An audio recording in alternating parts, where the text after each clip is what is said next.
Beneath every leaf, within every grain of soil, an ancient world hums with quiet purpose.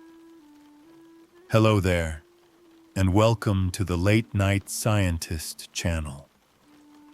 Tonight, we'll drift through 500 million years of evolution to explore the hidden rise of insects, the tiny architects who shaped forests, survived extinctions, partnered with flowers, and built underground empires.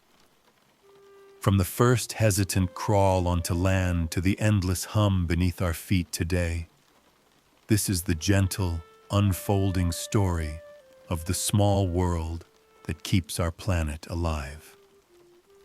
Settle in, slow down, and let the journey begin.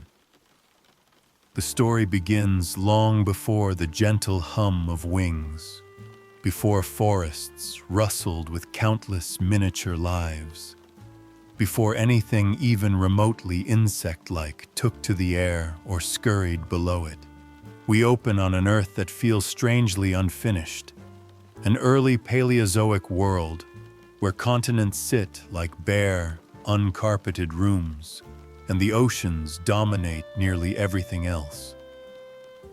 The shorelines are quiet, except for the distant churn of tides and the hesitant exploration of creatures who have only just begun to imagine a life beyond water. These first pioneers are not insects, not yet, but ancient arthropods whose ancestors mastered swimming long before the idea of walking even occurred. They come crawling out onto slick, humid rocks because evolution has nudged them with a suggestion. Perhaps there is opportunity here. They don't know what kind of opportunity, of course, but life rarely needs a detailed plan. It only needs a gentle push, enough curiosity, and just a little stubbornness. The scene is warm, but not inviting. The air is dry in a way the ocean never prepared them for. Gravity, which feels like a mild suggestion underwater, suddenly becomes something with firm opinions about who should stand where. Creatures that felt agile in waves find themselves clumsy and top-heavy on land. But still they persist, testing the boundary between elements, pausing frequently as if surprised that their limbs now must negotiate friction and weight instead of buoyancy. Those early forays are small steps for life, quite literally. The animals venturing onto shorelines are tiny compared to the giants that will one day come, but their size is their salvation. Being small means they do not collapse under their own weight. It means they do not dry out immediately. It means that when the world beyond the tide pool pushes back, they can step lightly rather than buckle. Evolution, with a patient flick of its metaphorical pencil, takes note of this useful trend. Small works. On these damp margins, the exoskeleton becomes a quiet hero of the story. It doesn't arrive as armor. In fact, armor will be one of its future talents, but as a compromise with the dry, unpredictable air. This early hard outer layer slows water loss, protects delicate tissues, and provides a structure that doesn't sag under gravity's newfound sternness. It is, in many ways, life's first draft of being terrestrial. Not perfect, but promising. Later organisms will refine it with the same dedication a sculptor gives to clay. But for now, the exoskeleton is simply a necessity whispered into existence. As these small arthropods test the land, they discover that the world feels larger than anything water ever allowed. The horizon stretches as if someone pulled it tight. There are no plants to rustle in the wind, no insect chorus to fill the silence. only empty rock, fresh sediment, and the quiet pulse of geological time. They crawl across this barren expanse like explorers crossing a desert, though technically, it is the desert that came first. They aren't seeking food or shelter. There is precious little of either, but instead responding to the subtle allure of new ecological space. The transition is not comfortable. Dryness ambushes them. The atmosphere offers oxygen freely, but their bodies are not designed for this kind of breathing. At first, land is less soggy, but emotionally harsher, as one might say with a smile. Water has always held them gently like a cradle. Land seems to expect them to fend for themselves immediately. Yet for every failed attempt, every creature that dries out, stumbles, or wanders too far, another manages to cling to survival just long enough for evolution to take interest. In these delicate moments, small adaptations begin to accumulate. Limbs stiffen, joints strengthen, bodies flatten for better stability. Segmentation becomes more defined, granting flexibility and control. None of these changes are specifically about conquering the land. They are simply useful, and usefulness is the currency evolution trades in. Bit by bit, these pioneers become marginally better suited for the world outside the water. Meanwhile, Earth itself is changing. Volcanic activity paves the continents with new rock. Rivers carve early channels. Tides continue their steady punctuation along coastlines. And above it all, the atmosphere experiments with oxygen levels, humidity patterns, and temperatures. The world is, in its own slow way, preparing a stage for complex life, though it would have to admit it's not intentionally doing so. It's just being Earth. As tiny arthropods continue to creep across tidal flats, a subtle truth emerges. Terrestrial life does not begin with grand declarations. It does not arrive riding a wave of strength or speed. It begins quietly, almost timidly, with creatures that are simply trying not to fall over or dry out. And yet, from these humble struggles, entire lineages will one day branch into forests, deserts, jungles, and meadows. From these uncertain gestures toward land, insects will eventually rise, becoming the architects of soil, the pollinators of flowers, the recyclers of life's leftovers.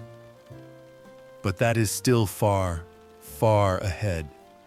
For now, in this first chapter, we linger with the earliest explorers of the shore, small beings discovering that the world beyond the ocean is bigger, stranger, and more demanding than they imagined. They do not yet buzz or flutter or tunnel. They simply crawl forward, one hesitant step at a time, learning that sometimes evolution's greatest leaps begin with creatures who are just trying to figure out where to put their feet. In the long afterglow of life's earliest ventures onto land, something subtle but significant begins to unfold.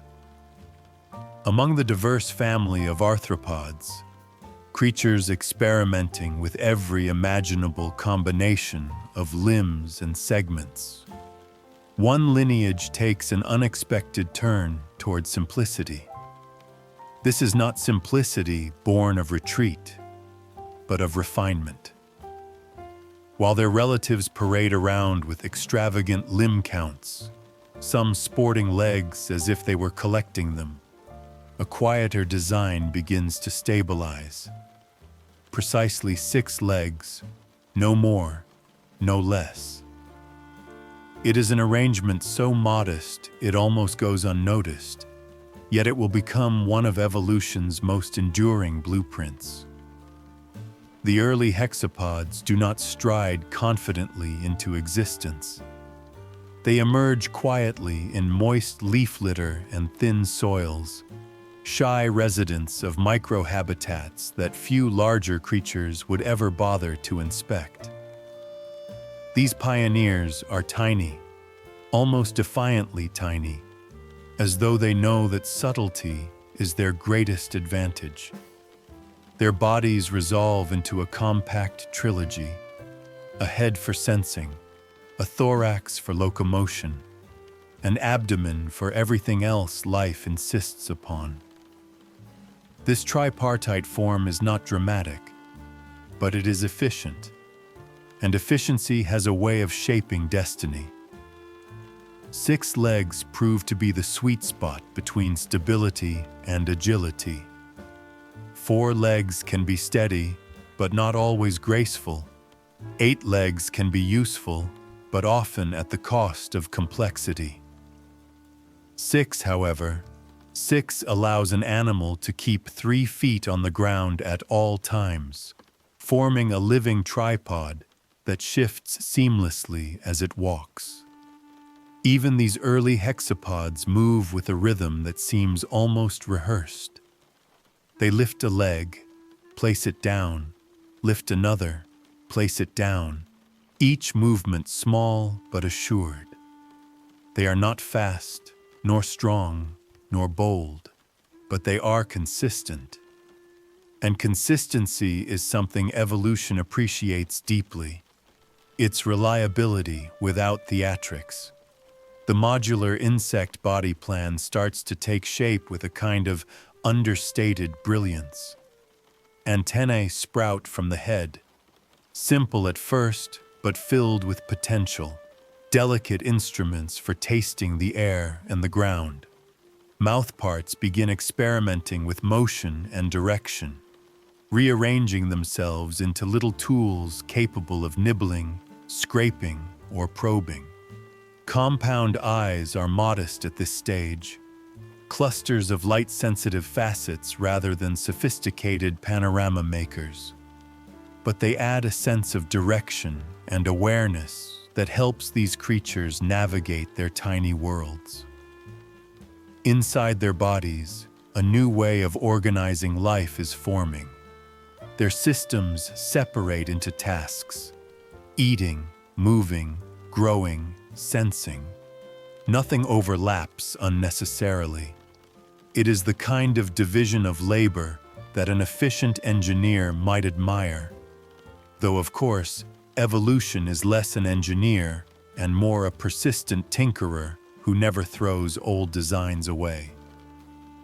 Still, even the tinkerer recognizes solid architecture, and the insect body plan becomes something evolution reuses again and again, bending it into forms that one day will walk, hop, swim, glide, and eventually fly. But that is all far in the future. In this chapter, we stay firmly rooted in the earliest days, when the insect blueprint is still fresh clay, pliable and untested. These early insects, if we can call them that, though they are more like prototypes, do not yet seek grand adventures across landscapes. They stay in intimate contact with moisture and darkness, partly because the early atmosphere is still unforgiving, partly because they have no reason to wander far. But while the world above them remains vast and barren, the world beneath them is quietly thriving. Spaces between grains of soil become miniature corridors. Flakes of decaying plant matter transform into cities for the very small. Early hexapods slip through these realms with an ease that larger arthropods could never hope to mimic. Hexapods diverge from their many-legged cousins not through dramatic revolution, but through gentle specialization. While millipedes invest in numerous legs for steady plodding, and early arachnids lean toward predation with their 8 legs and sharper mouthparts. Hexapods pursue balance, literal balance in the tripod gait, and metaphorical balance in the way their bodies allocate responsibilities. They are not as armored as some, nor as flexible, nor as fast.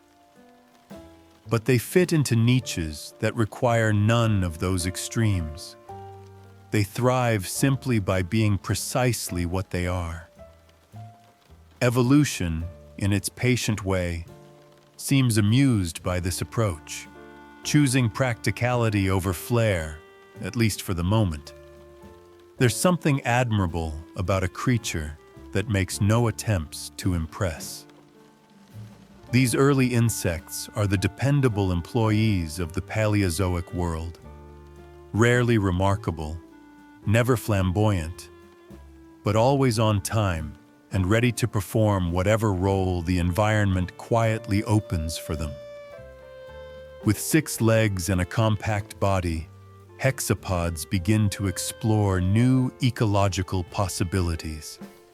They dabble in feeding on algae, on microbial films, on decaying plant matter, and even on each other when circumstances grow tight. Their mouth parts adapt to these micro-tasks with subtle shifts, each small embodiment of trial and error. Even their sensory organs begin to refine themselves. Antennae detect faint vibrations carried through soil. Eyes track gentle differences in light, enough to distinguish shelter from danger. And through these gradual refinements, early insects establish themselves not as conquerors of the land, but as its caretakers, keeping its thin ecosystems turning before larger, more ambitious creatures arrive. By the time this chapter closes, the 6-legged plan is no longer an experiment. It is a pattern, one that evolution will return to with increasing enthusiasm.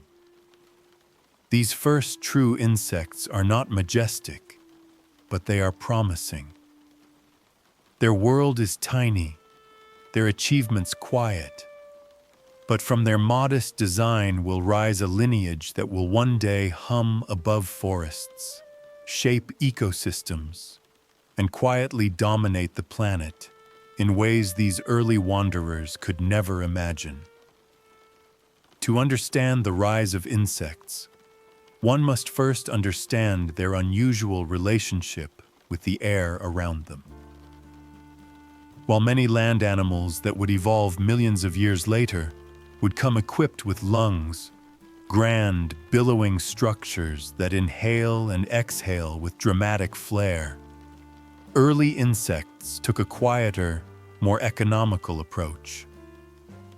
Their solution was not to breathe in any traditional sense, but to let the air wander directly into their bodies through a delicate and increasingly elaborate network of tiny tubes. If lungs can be compared to great bellows, then the insect tracheal system is more akin to a well-organized maze, narrow, branching, and astonishingly direct. These early insects did not so much inhale as they hosted oxygen. Air slipped through small openings along their bodies, spiracles, like polite guests entering side doors. Once inside, oxygen spread through an interwoven lattice of tracheae, unfolding into even finer tracheoles that pressed gently against individual cells. It was an intimate arrangement. No blood carried the oxygen, no muscular diaphragm pumped. Everything worked through diffusion alone, the slow but steady drift of molecules from places of plenty to places of need. For small creatures, this was elegant simplicity. For large creatures, Well, that was another story entirely. As early insects spread into the thin layers of soil, rotting vegetation, and humid pockets of ancient landscapes, their tracheal system served them beautifully, within limits. It allowed them to be nimble and quiet, their bodies light and unburdened by heavy breathing apparatus. Their energy flowed directly from air to tissue, an efficient shortcut that many future lineages would envy. But the very simplicity that made it efficient also made it restrictive. Diffusion only works across short distances, which meant that insect bodies could only get so big before oxygen struggled to reach the deepest tissues. This limitation shaped not just their size, but their entire lifestyle.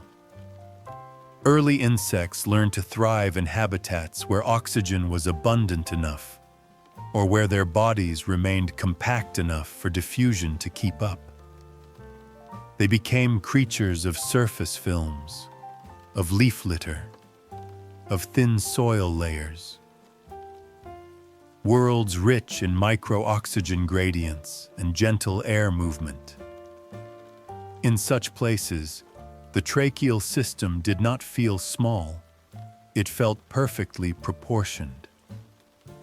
But evolution is always testing boundaries, and every now and then an insect's form reached just a bit too far.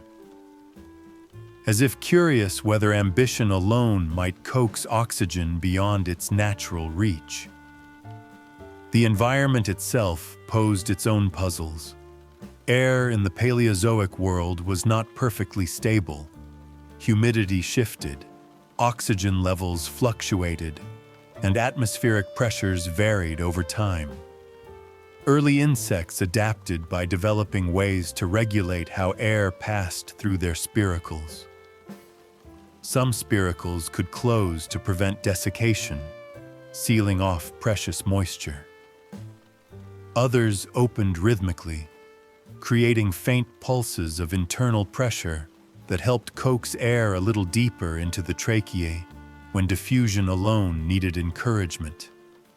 These were not breaths exactly, just tiny nudges, as though the insects were politely reminding oxygen of its responsibilities.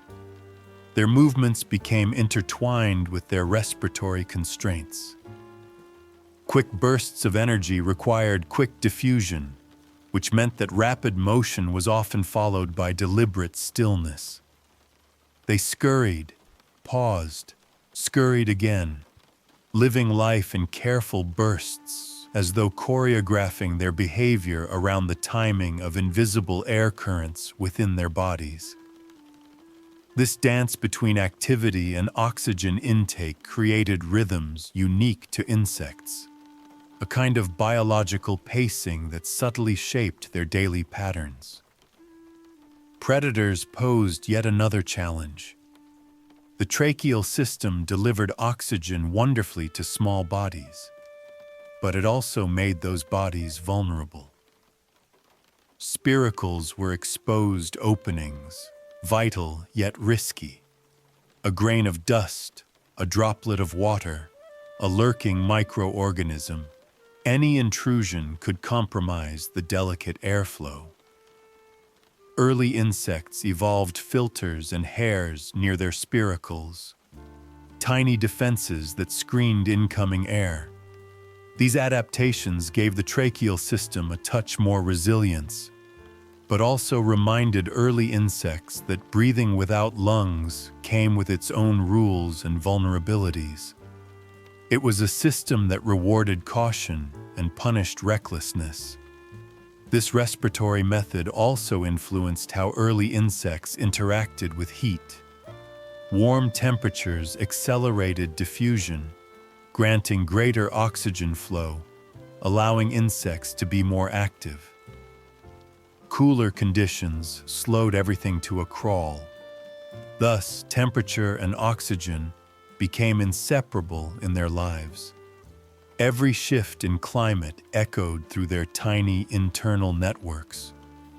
The world outside became a silent conductor to which their metabolisms had to tune themselves.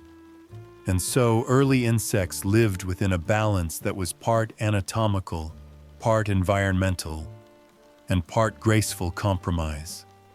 Their tracheal systems were masterpieces of simplicity, but also reminders of the boundaries evolution had quietly drawn around them.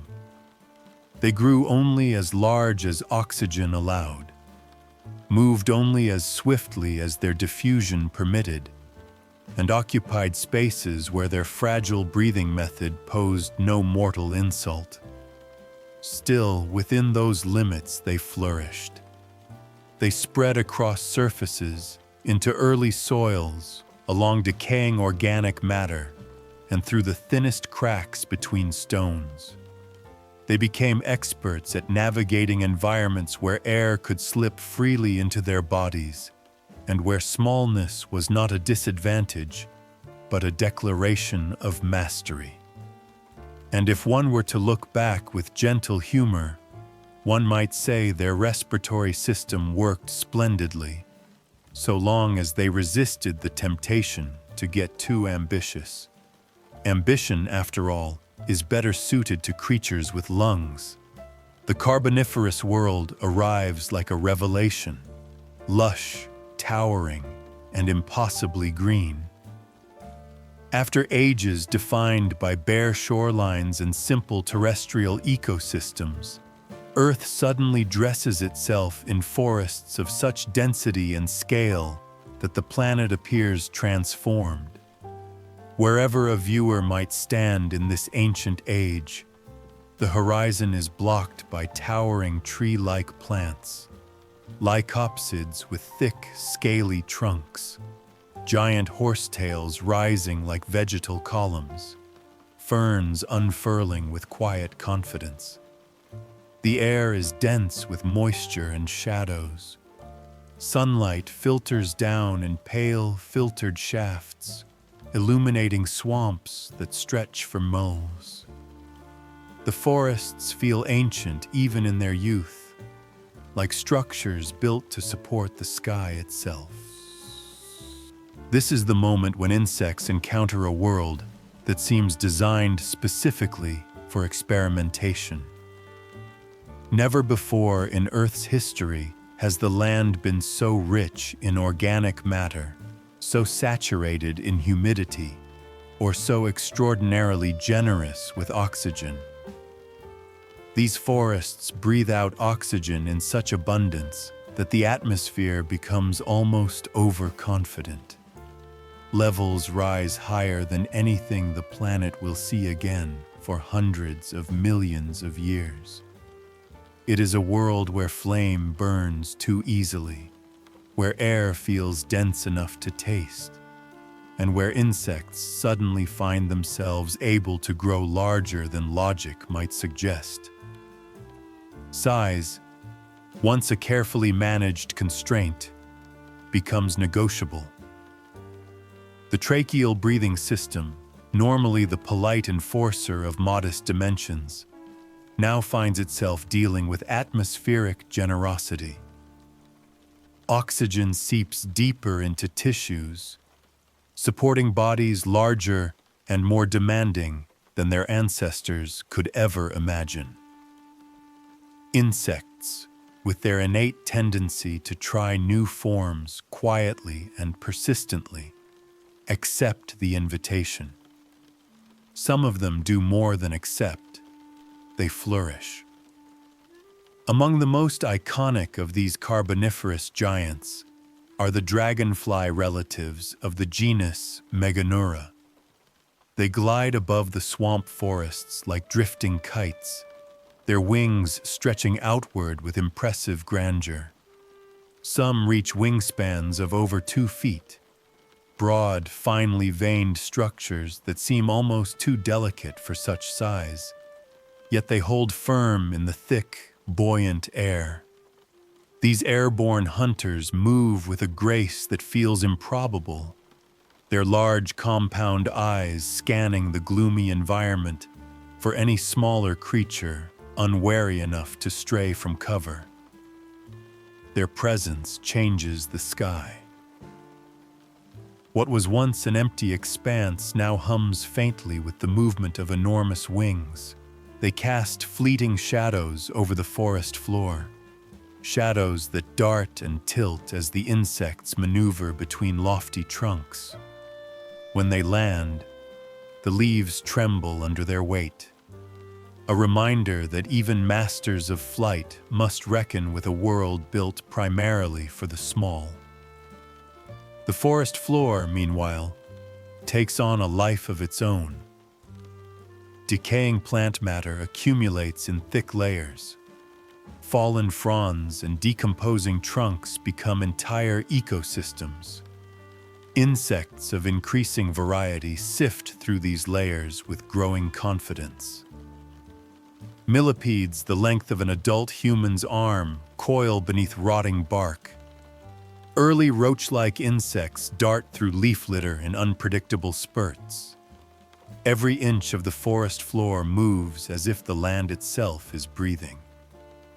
The large and the tiny coexist in shifting mosaics of motion. The Carboniferous is also an age of boldness. The thick air, soft ground, and towering vegetation create a world of hiding places and ambush points. Insects begin testing new locomotion strategies. Some climb with steady vertical calm, others leap, others experiment with gliding or short bursts of powered flight.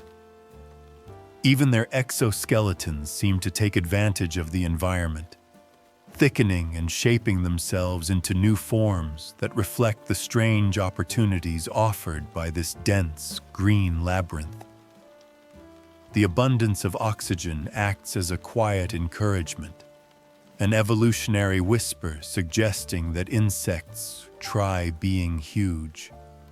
Many accept this suggestion without hesitation. Bodies grow longer, wings grow broader, mandibles enlarge for grasping prey or scraping through vegetation. Yet even in their newfound sizes, these insects do not become reckless. They are shaped by the challenges of this swampy world, just as much as they are supported by its generosity. For every advantage size brings, it brings new vulnerabilities. Heavier wings require more careful maneuvering. Larger bodies invite more predators. And scaling up makes every fall a little more consequential. Still, the insects of this era explore their options boldly. Some adopt armored forms to withstand confrontations. Others double down on speed. Some develop impressive sensory systems to navigate dense undergrowth.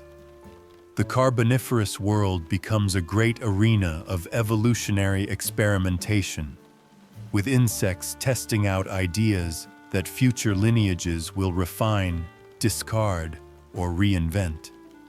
It is not yet a world of flowers, nor of fast-moving vertebrates, nor of complex food webs driven by pollination or predation as we know them today.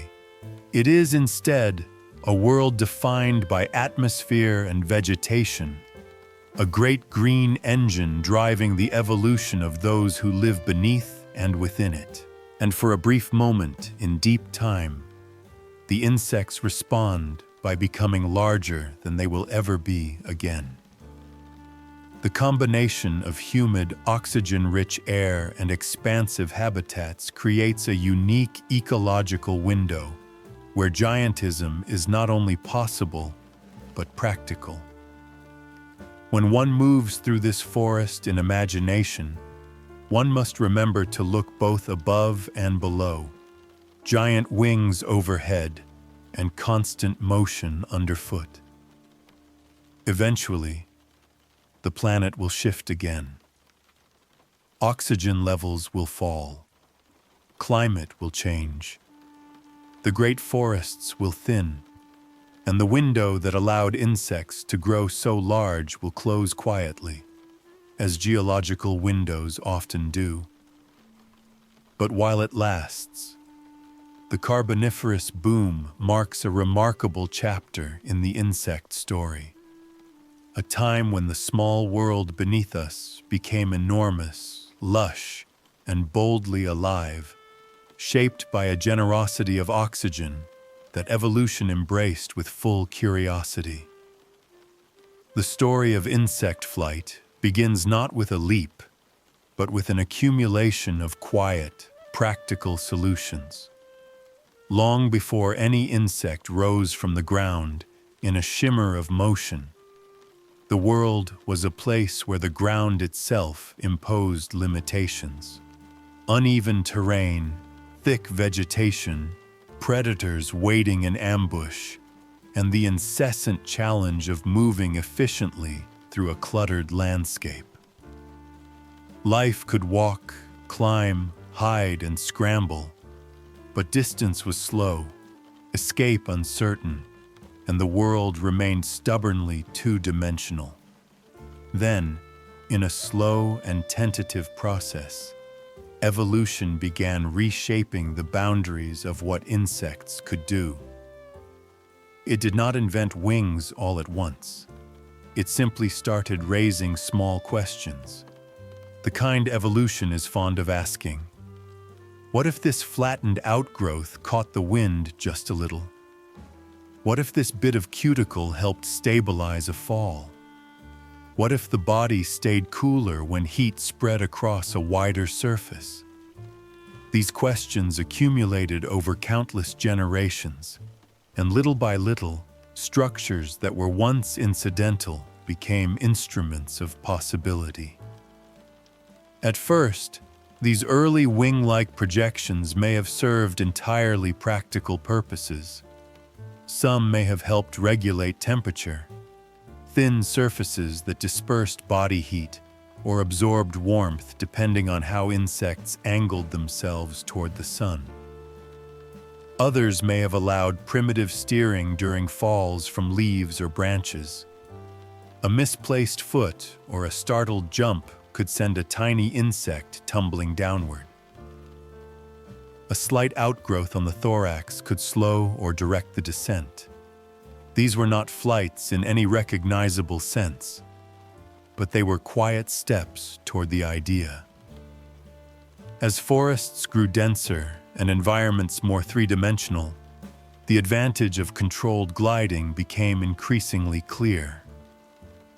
Early insects that could navigate downward with a hint of intention gained precious seconds in which to evade predators or land in safer spots.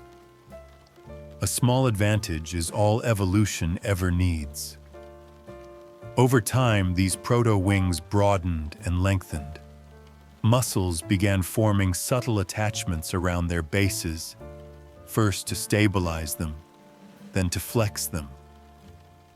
Those flexes, faint and hesitant, set the stage for something extraordinary.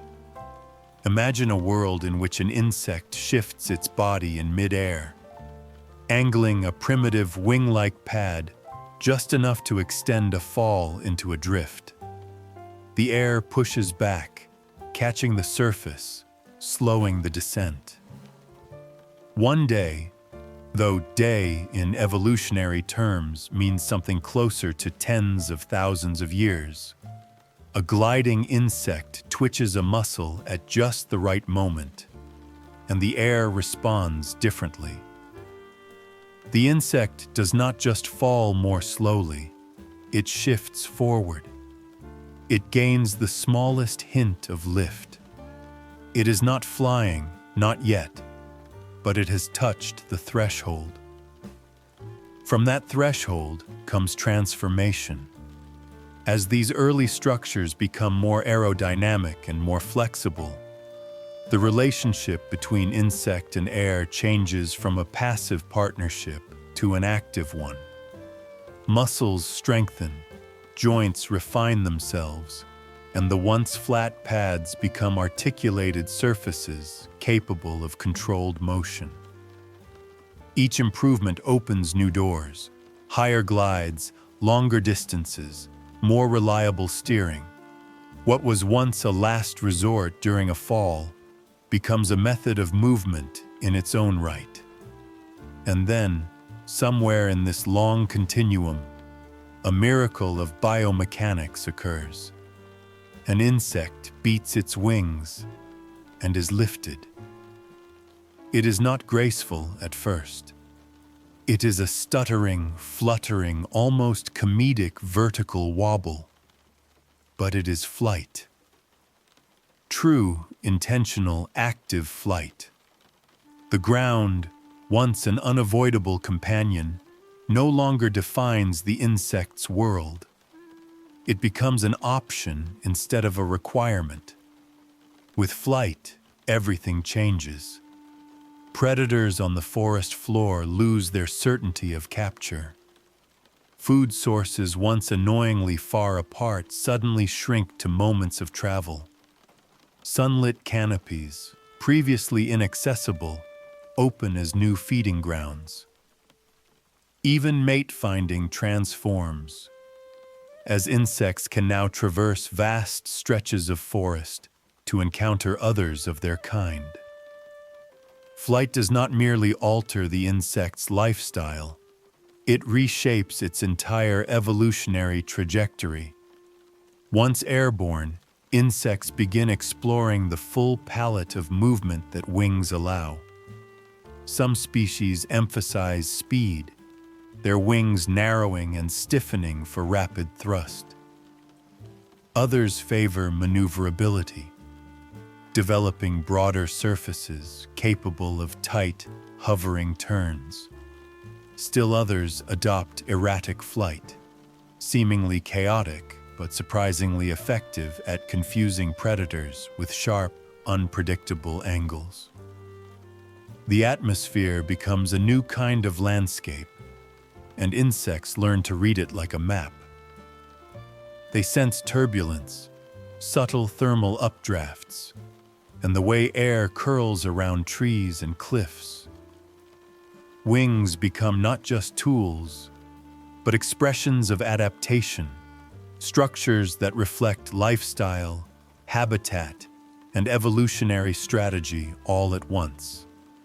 Even the muscles that power insect flight evolve into marvels of biological engineering.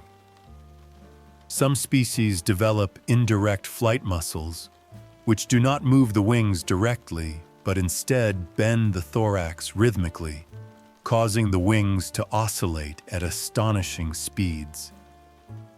This innovation lets insects beat their wings faster than their nervous systems can issue commands.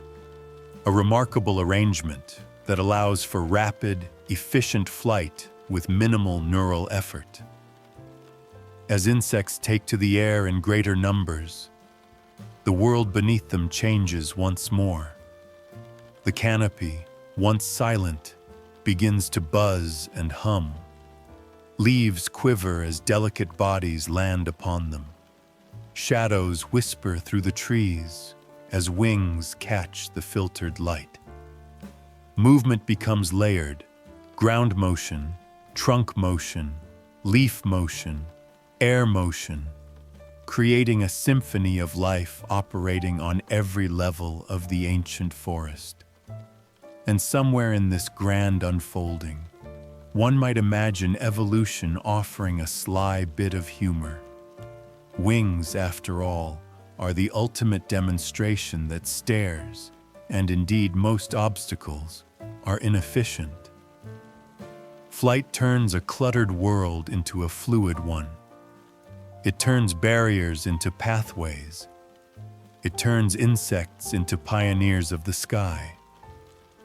Once the sky becomes a domain open to insects, the world changes yet again, but not simply because insects can fly.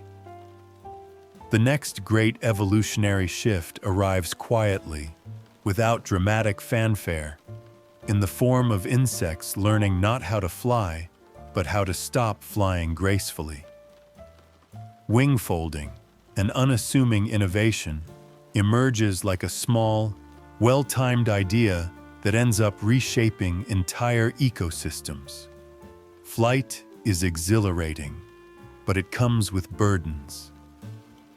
Early winged insects, those ancestral flyers who ruled the air in their own pioneering way, carried their wings like banners that never rolled up.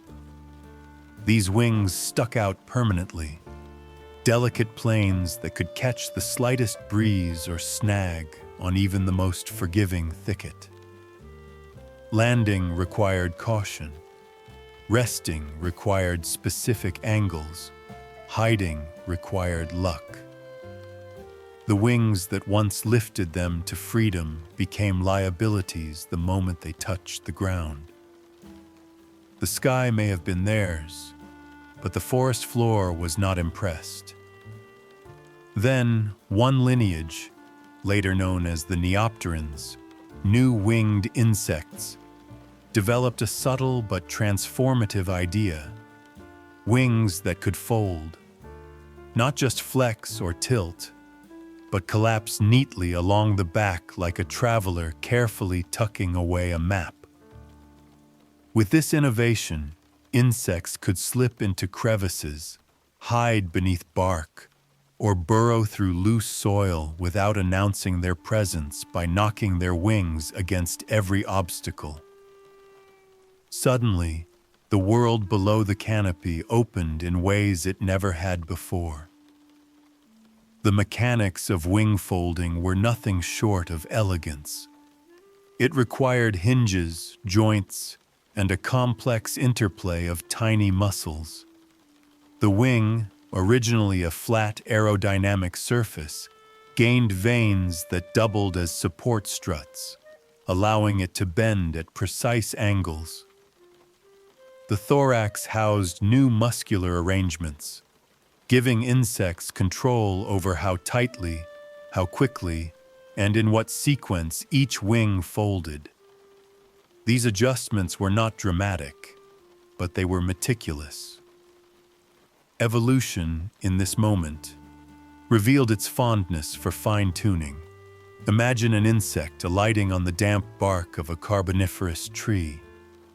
Instead of standing awkwardly with wings jutting outward like a pair of unruly oars, it pulls them inward in a motion that feels intentional, almost tidy. The wings disappear into sleek lines along the body. The insect becomes streamlined, its silhouette softer, less conspicuous. Where earlier flyers would have been forced to remain perched in plain sight, this insect can tuck itself safely into a crack in the bark. It becomes a creature capable of deciding when the sky is advantageous and when it is safer to be part of the background. Survival, it turns out, benefits greatly from the option to say, "Not right now." The invention of wing folding introduces a new relationship between insects and their environment. Forest floors, once treacherous labyrinths of branches, stones, and decaying wood, become navigable. Shrubs and small plants turn into entire neighborhoods where folded wing insects can forage discreetly. Leaf litter transforms from an obstacle to a refuge. Every crevice becomes a doorway rather than a warning. With this newfound mobility on the ground, Neopterans begin diversifying at an astonishing pace. Some become stealthy predators, prowling with folded wings and attacking swiftly when opportunity arises. Others become burrowers, digging through soft soil without the inconvenience of dragging fragile wings behind them. Some adopt camouflage, pressing themselves flat against leaves, where their folded wings create perfect mimicry of the very surfaces they rest on. The ability to disappear rather than flee becomes a valid evolutionary strategy. Many lineages refine wing folding even further. Some develop hardened forewings, elytra, that act as protective shields, guarding the delicate hindwings beneath. These insects can plow through debris, squeeze into narrow spaces, and shrug off environmental hazards with stoic indifference.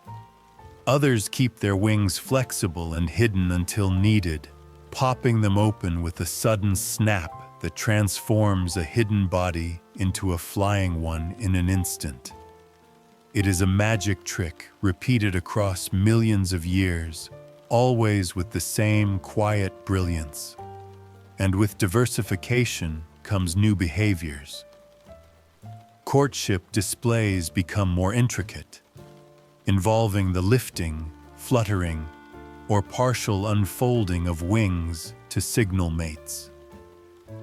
Territorial encounters now include subtle wing shifts, like warnings given through controlled articulation. Even feeding habits evolve. Some insects tuck their wings before creeping inside flowers or beneath bark where earlier flyers could never reach. But perhaps the most striking outcome of wing folding is its influence on habitat expansion. Neopterans move into drier environments that would have shredded unwieldy wings. They explore complex terrains, from rocky outcrops to forest understories dense with tangled roots. They become comfortable living on the ground, above it, within it, and occasionally beneath waterlogged surfaces. Their world becomes vertical and horizontal at once. This is the quiet revolution. Insects no longer exist only as flyers or walkers. They become creatures with choices. Flight is now something they can deploy when the moment demands. An escape route, a scouting tool, a swift transition between microhabitats. But equally important is the ability to remain still, folded, and nearly invisible. And the humor in all this, of course, is that evolution's grand innovation, this intricate system of miniaturized hinges and perfectly tuned muscles, ultimately makes insects brilliant at pretending not to be insects at all. Sometimes the smartest move truly is sitting quietly and pretending to be a leaf.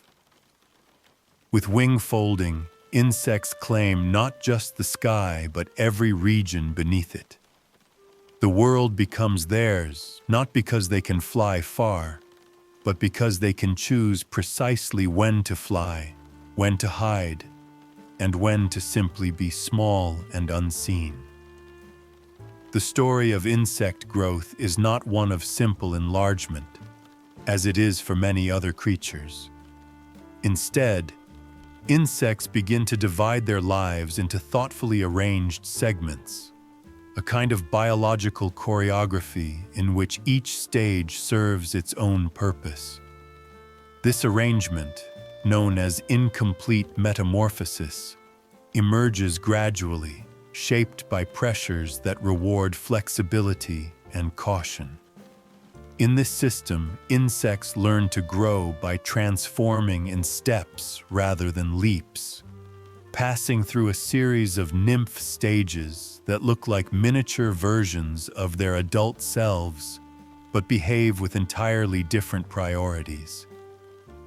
It begins with the egg, a tiny capsule of potential laid in places carefully chosen for safety, moisture, and food availability.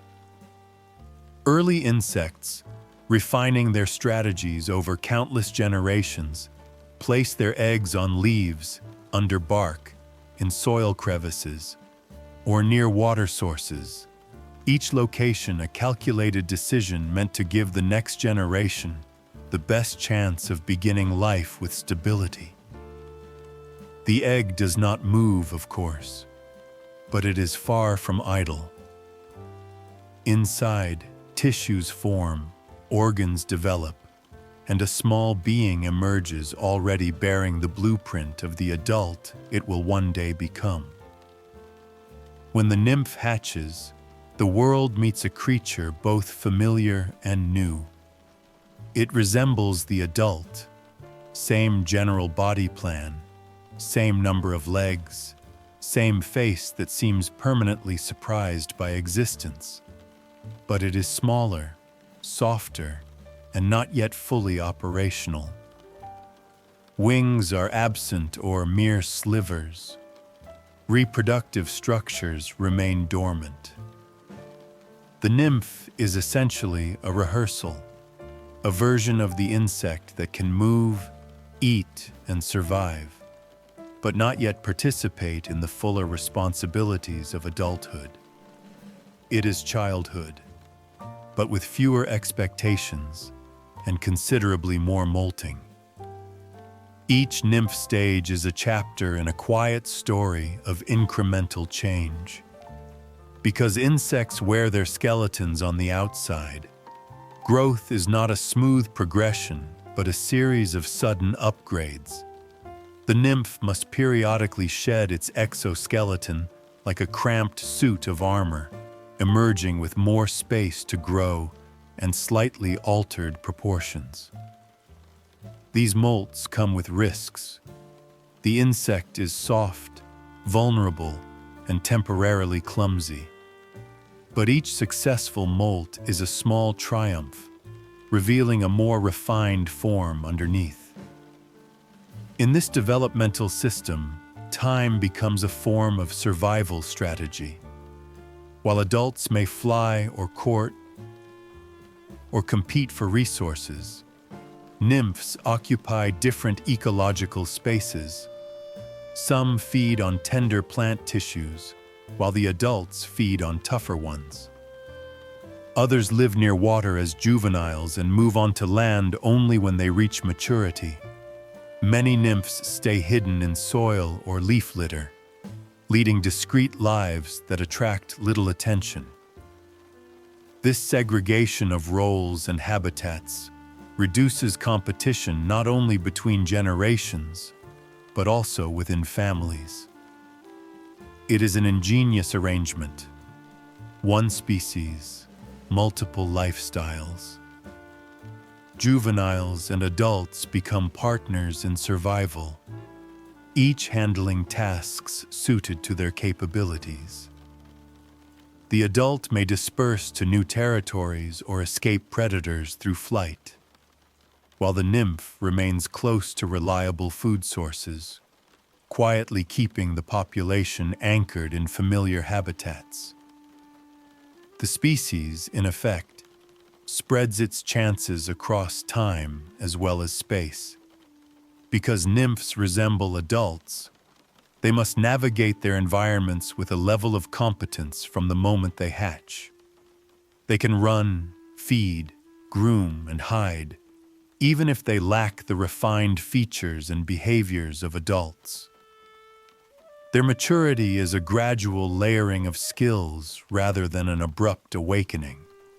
As they progress through their instars, each stage between molts, they experiment with new behaviors, expanding their diet or exploring farther, but always within the limits of their still growing bodies.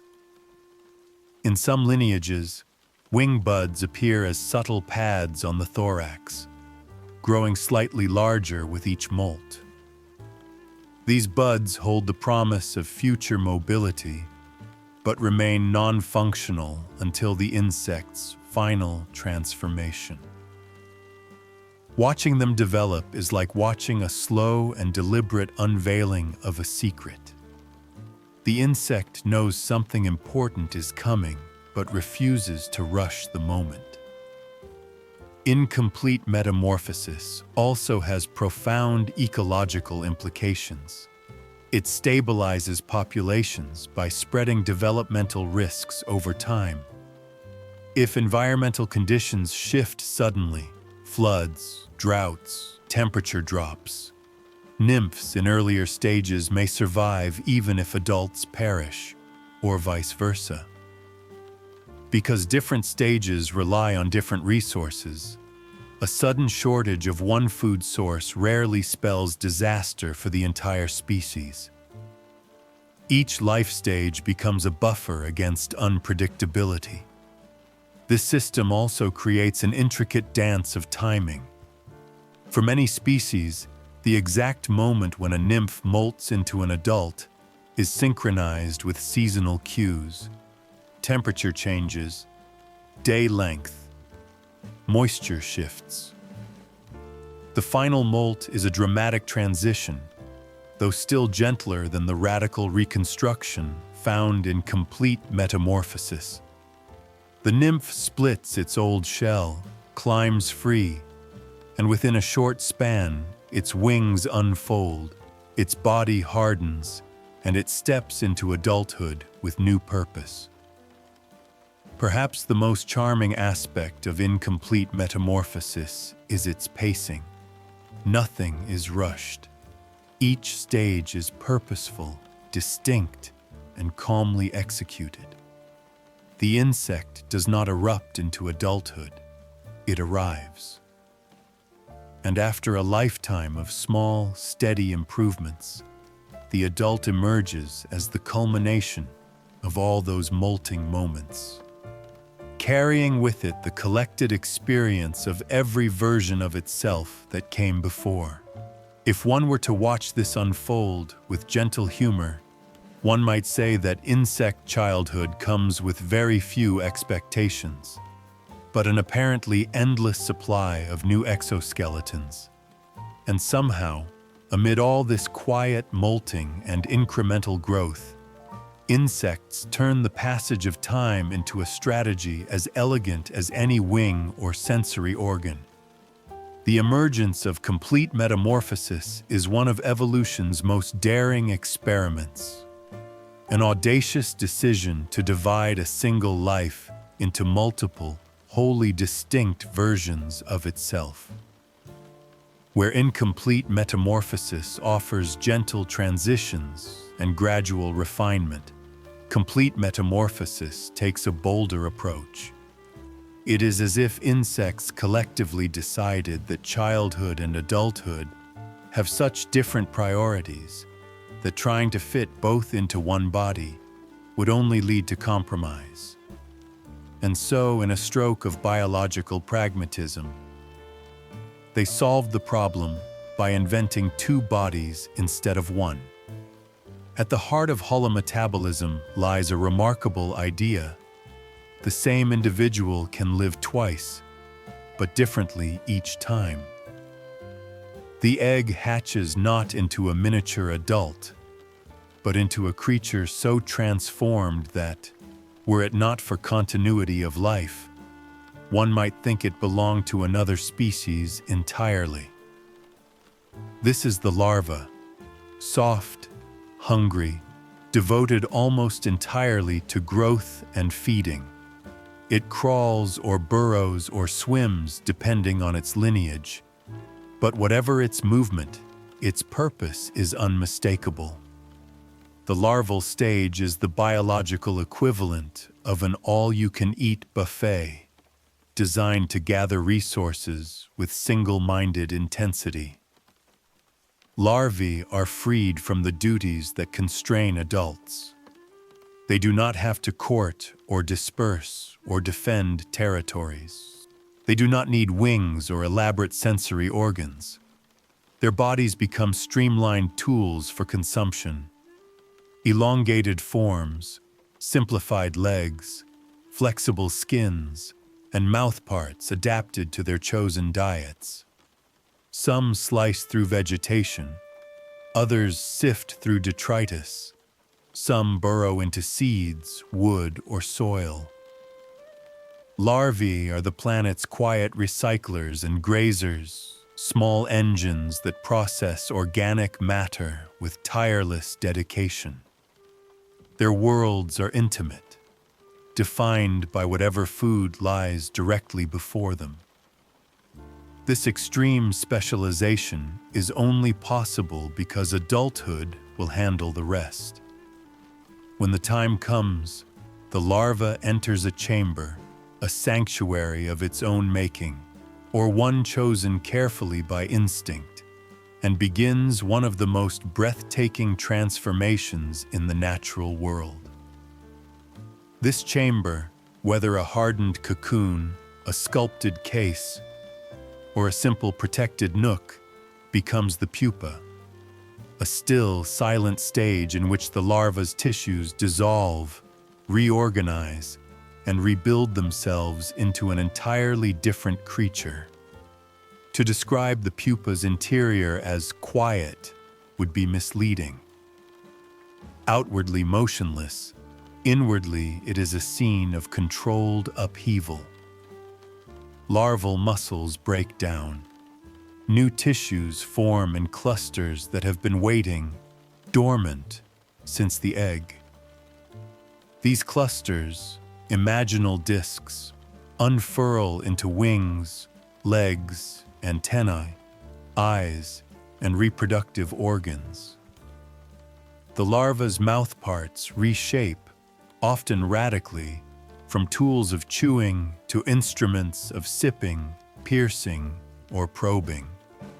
Wings stretch out like delicate ideas forming themselves for the first time. Even the nervous system rewires itself, adopting new priorities and reflexes suited to adulthood's tasks. The insect, in this protected stillness, literally rebuilds its identity. It is astonishing that this works at all, much less that it works consistently across an enormous range of species. Yet holometabolism does more than work. It proves advantageous beyond measure. Adults emerge from the pupal stage with capabilities the larva could never imagine. Flight, long-range dispersal, courtship behaviors, complex sensory navigation. Adults often feed differently, or sometimes not at all, focusing their remaining time on reproduction and exploration. In this way, the responsibilities of life are divided cleanly across stages. Larvae grow, adults move. Larvae expand the body, adults expand the territory. This division creates a powerful evolutionary engine. By separating feeding and dispersal roles, holometabolous insects avoid competing with their own offspring. A larva feeding on a leaf does not interfere with its future adult self that might feed on nectar or not feed at all. Each stage occupies distinct ecological space. This opens countless niches, allowing insects to specialize with extraordinary precision. As a result, lineages that embrace complete metamorphosis, beetles, butterflies, moths, flies, bees, ants, and many more, diversify into some of the most species-rich groups on the planet. Metamorphosis also shields insects from environmental threats during their most vulnerable transformations. Larvae can focus on finding safe places to pupate. Pupae, in turn, become compact, protected forms that weather storms, cold, or predators with surprising resilience. Their stillness is a kind of defense. Predators often overlook what does not move, and the pupal casing can be as tough as any armor. For adults, the advantages continue. Wings allow them to find mates beyond the immediate vicinity, increasing genetic diversity. New feeding strategies emerge. Sipping nectar from flowers, scavenging, predation, parasitism, each a specialized solution enabled by the separation of life stages. Adults can explore environments that larvae could never reach, carrying eggs into new territories and expanding the species' range. If one looks closely, holometabolism reveals itself as evolution's boldest form of organization, a life structured not by compromise, but by partitioning.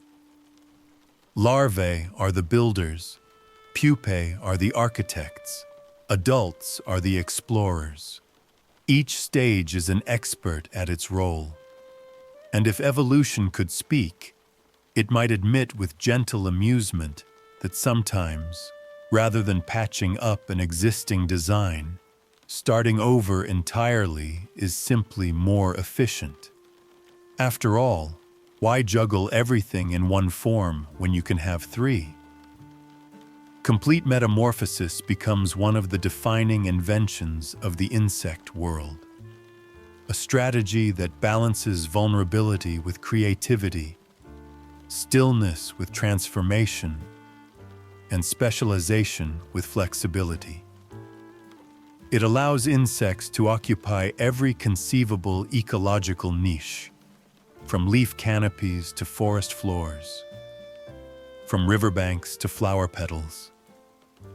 It is a quiet revolution, carried out inside tiny, unassuming chambers scattered across Earth's landscapes.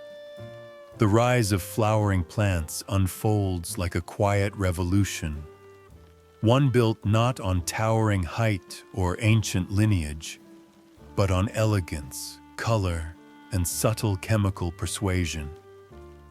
Until this point in deep time, the land has been shaped mostly by ferns, conifers, and other spore-bearing plants.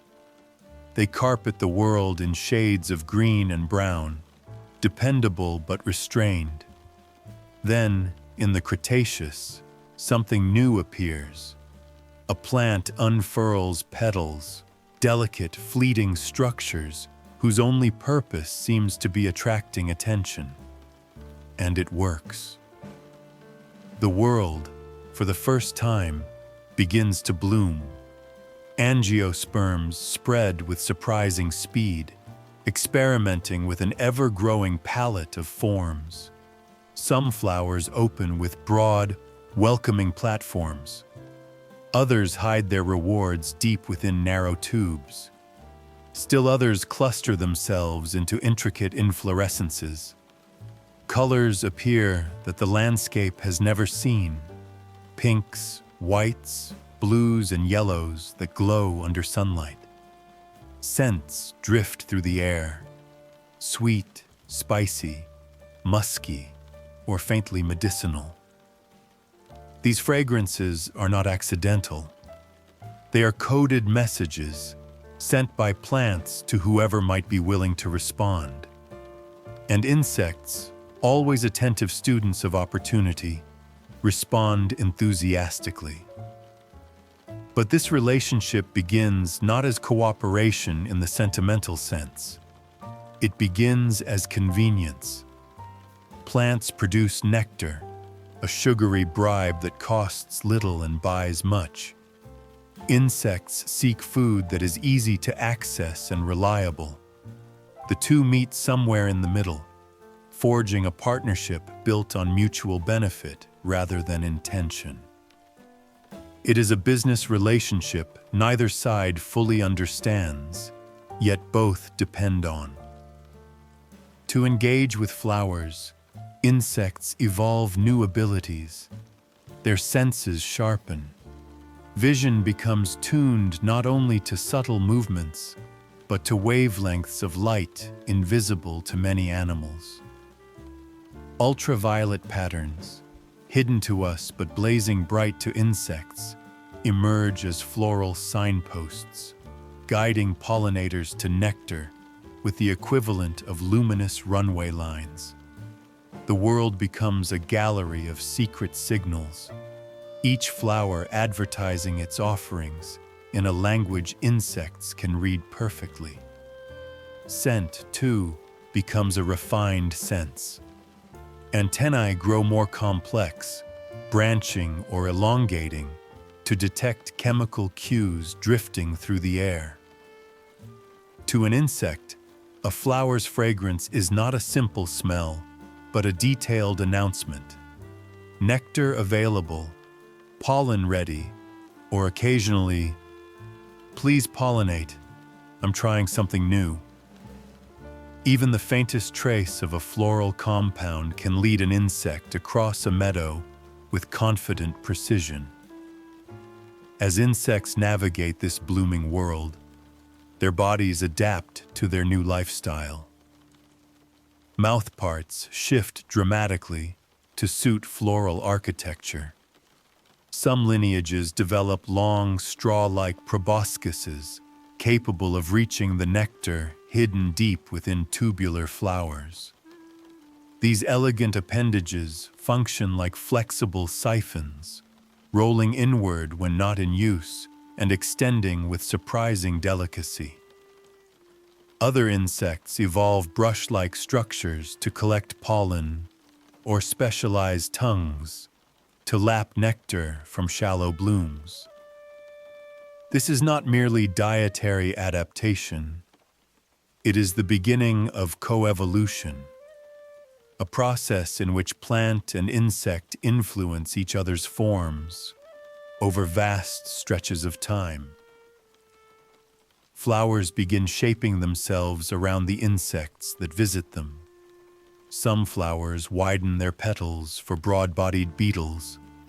Others narrow themselves for sleek butterflies. Some develop deep chambers accessible only to insects with the longest feeding structures. Meanwhile, insects refine their anatomies in parallel.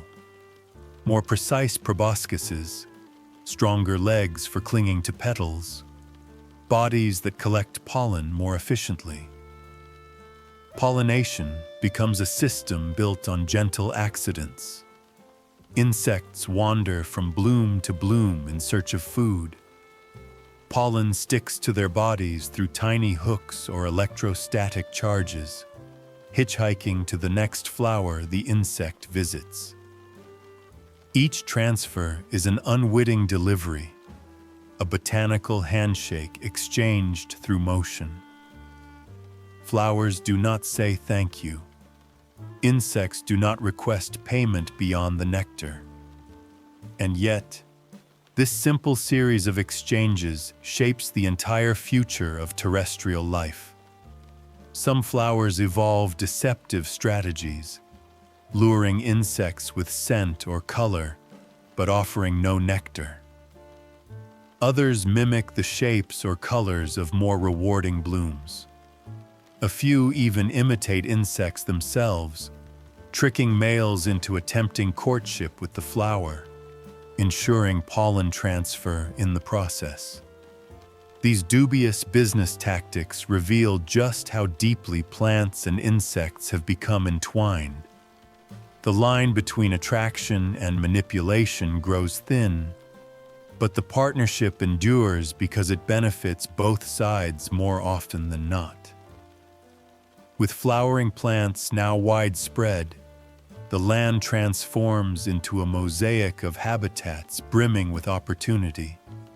Meadows bloom seasonally, drawing swarms of pollinators. Forest understories dapple with light and color. Riverbanks become corridors lined with nectar-rich blossoms. Insects respond by diversifying into ever more specialized niches. Some pollinate only one species of plant. Others roam widely, acting as generalists who connect the entire botanical community through their wandering. The arrival of flowers even alters insect behavior. Courtship rituals begin incorporating floral encounters. Males display around blossoms or offer nectar as gifts. Females select mates near abundant food sources. Daily routines sync with floral rhythms, with insects timing their activities to when flowers open or close. Even navigation becomes tied to blooming cycles.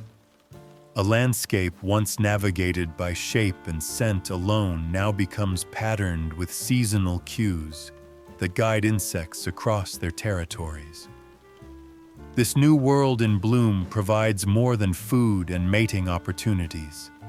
It creates movement, constant, gentle movement, as insects trace paths from flower to flower, carrying pollen in delicate dustings across the land. Every wing beat, every landing, every moment of feeding becomes part of a larger tapestry of life, connecting individuals and species in quiet networks of interdependence. By the time this chapter draws to a close, the partnership between insects and flowering plants has reshaped the land so profoundly that it becomes impossible to imagine one without the other. Their relationship remains somewhat awkward, profitable, confusing, occasionally manipulative, but deeply effective. It is a collaboration built not on understanding, but on the simple truth that sometimes survival thrives best when two very different life forms agree, in their own quiet way, to help each other grow. As insects diversify into a world newly rich with opportunities, their bodies begin to follow suit, especially the part of the body most directly involved in interacting with the outside world, the mouth. Insect mouthparts, once relatively simple chewing tools, begin to transform into an astonishing array of specialized instruments. These modifications are subtle on their own, tiny shifts of angles, lengths, muscles, and hinges, but over time they produce an entire catalog of feeding strategies. It is evolution opening a very small but extremely specific toolbox and carefully crafting instruments for every job imaginable. The story of these adaptations begins with the chewers, descendants of ancient ancestors who carved leaves, scraped algae, and nibbled plant tissues with straightforward, reliable mandibles. These jaws are blunt, strong, and versatile, good at grinding and cutting, capable of tackling a wide variety of plant materials. Insects with chewing mouthparts often exhibit a comforting efficiency. Open, bite, close, repeat. But as ecosystems become more complex, so too do diets, and one-size-fits-all chewing begins to leave opportunities unexplored. Enter the age of specialization. Some insects refine their biting structures into sharper, more pointed tools. Predatory lineages develop mandibles capable of seizing prey with sudden precision. The jaws curve inward like tiny scythes, ready to grip struggling victims. Muscles thicken, hinges strengthen. These predators become swift and silent hunters of other insects, their mouthparts working like miniature machines of grasping and cutting. Each bite is a calculated motion, each capture an act of practiced finesse.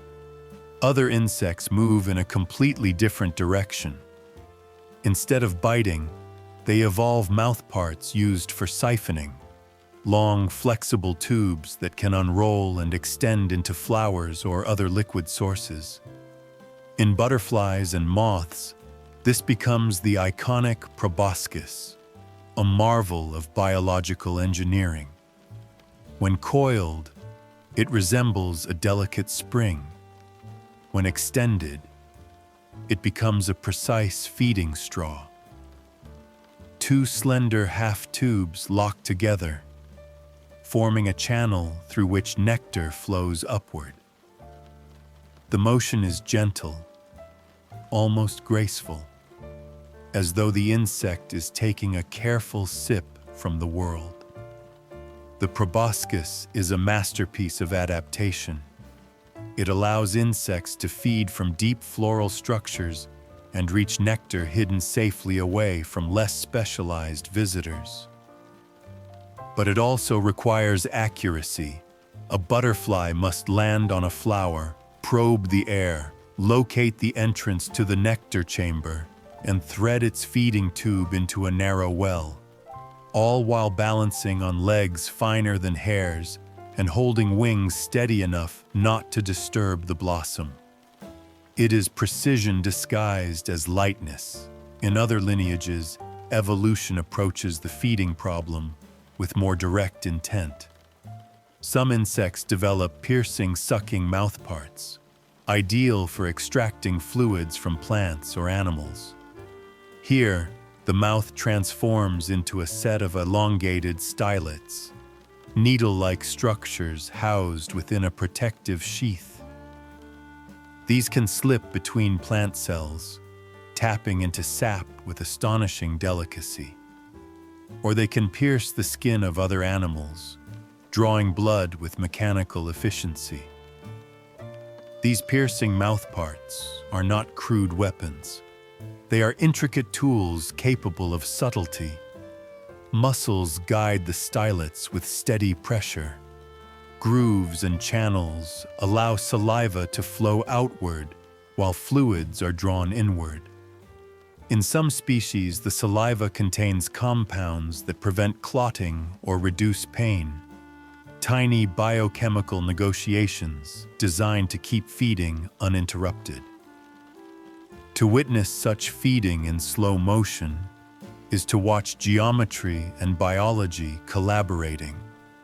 Meanwhile, some insects evolve scraping and lapping mouthparts, suited for soft surfaces or exposed liquids.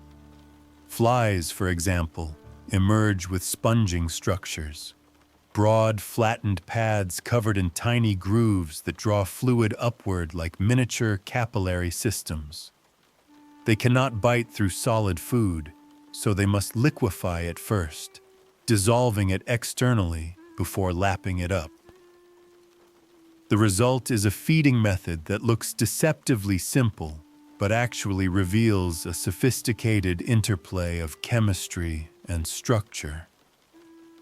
As these diverse mouthparts arise, insects begin to divide their diets into countless niches. One species may focus on the sap just beneath a leaf's surface. Another may mine inside the leaf itself. Another may wait to drink from the wounds made by others.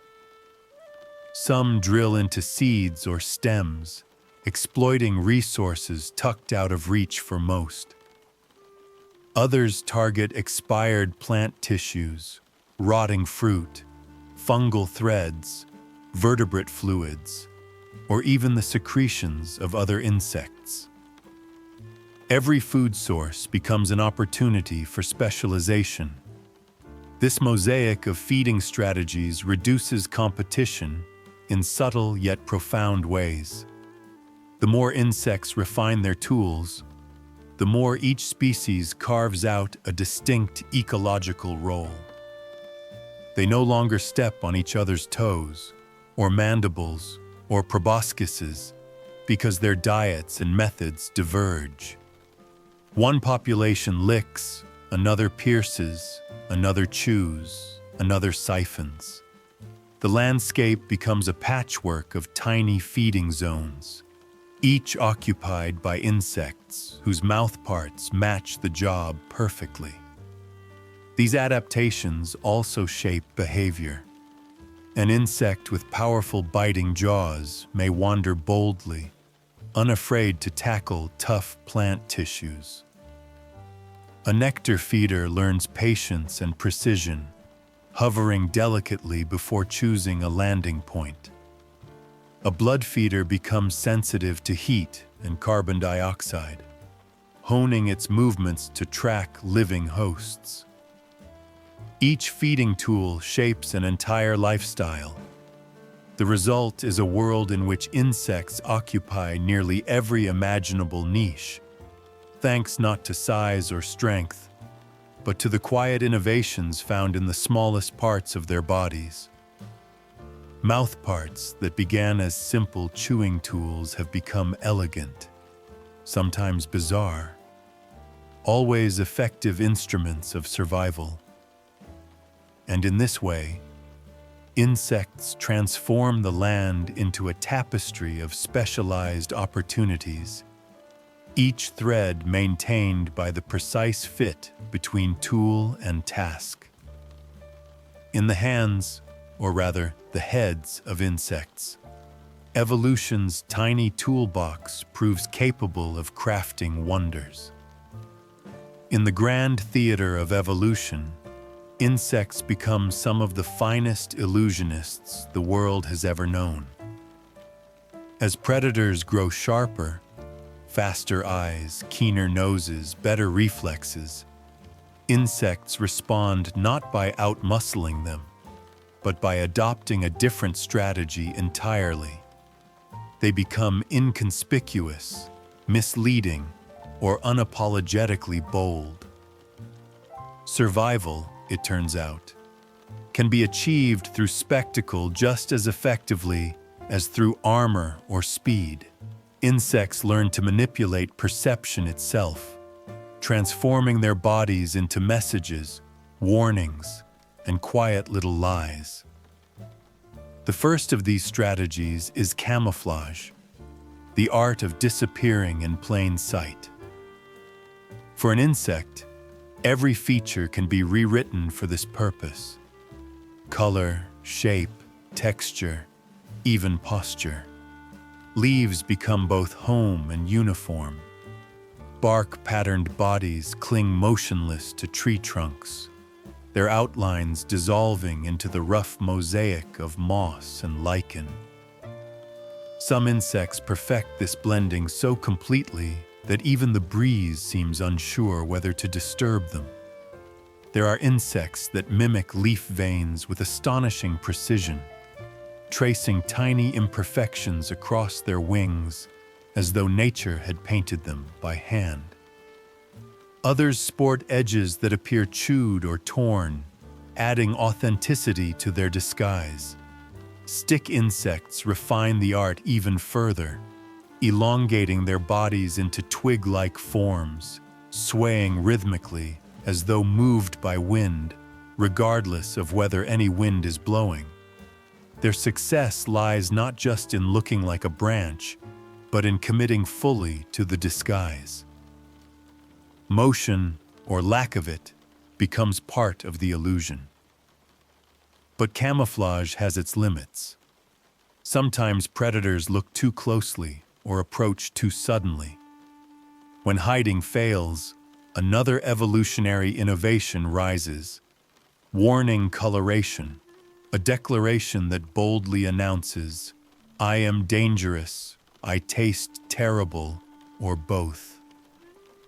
Bright yellows, fiery reds, and ink-black contrasts emerge across wings and bodies, patterns that seem almost ostentatious in the natural world's muted palette. These colors signal chemical defenses, bitter tastes, irritating compounds, or toxins stored carefully within tissues. It is honesty in a way, but honesty delivered with dramatic flair. To make such warnings effective, insects must uphold their end of the bargain. Predators must learn to associate bright colors with unpleasant experiences. A single encounter with a toxic butterfly or a chemical-spraying beetle can convince a predator that anything similarly colored is not worth the trouble. Over time, these visual signals become part of the shared language between insects and their would-be attackers. And wherever nature develops a reliable rule, some creature inevitably finds a loophole. Enter mimicry, the art of looking dangerous without actually being so. Some harmless insects copy the vivid patterns of toxic species with astonishing accuracy, their bodies echoing every stripe and spot.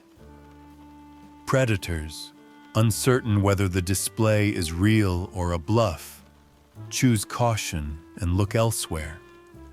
These mimics benefit from the reputation their model species has earned, a reputation maintained through the generations by insects that genuinely taste awful. Social insects like wasps become particularly popular templates. Their bold black and yellow patterns serve as unmistakable warnings, and so many harmless creatures adopt them. Flies, moths, beetles, numerous species don the wasp's uniform, even if they lack the wasp's sting or aggression. They move with similar body rhythms, hold their wings at similar angles, and flash the same alternating stripes. It is imitation elevated to strategy, a survival method that leans heavily on theatrical confidence. Some insects push mimicry even further, copying not just colors but shapes and behaviors. There are caterpillars that resemble bird droppings, an unglamorous disguise but effective. Others resemble snakes when startled, puffing their heads into triangular shapes to deter curious predators. There are moths with false eyes on their wings that flash suddenly when disturbed, creating the sudden impression of a larger creature glaring back.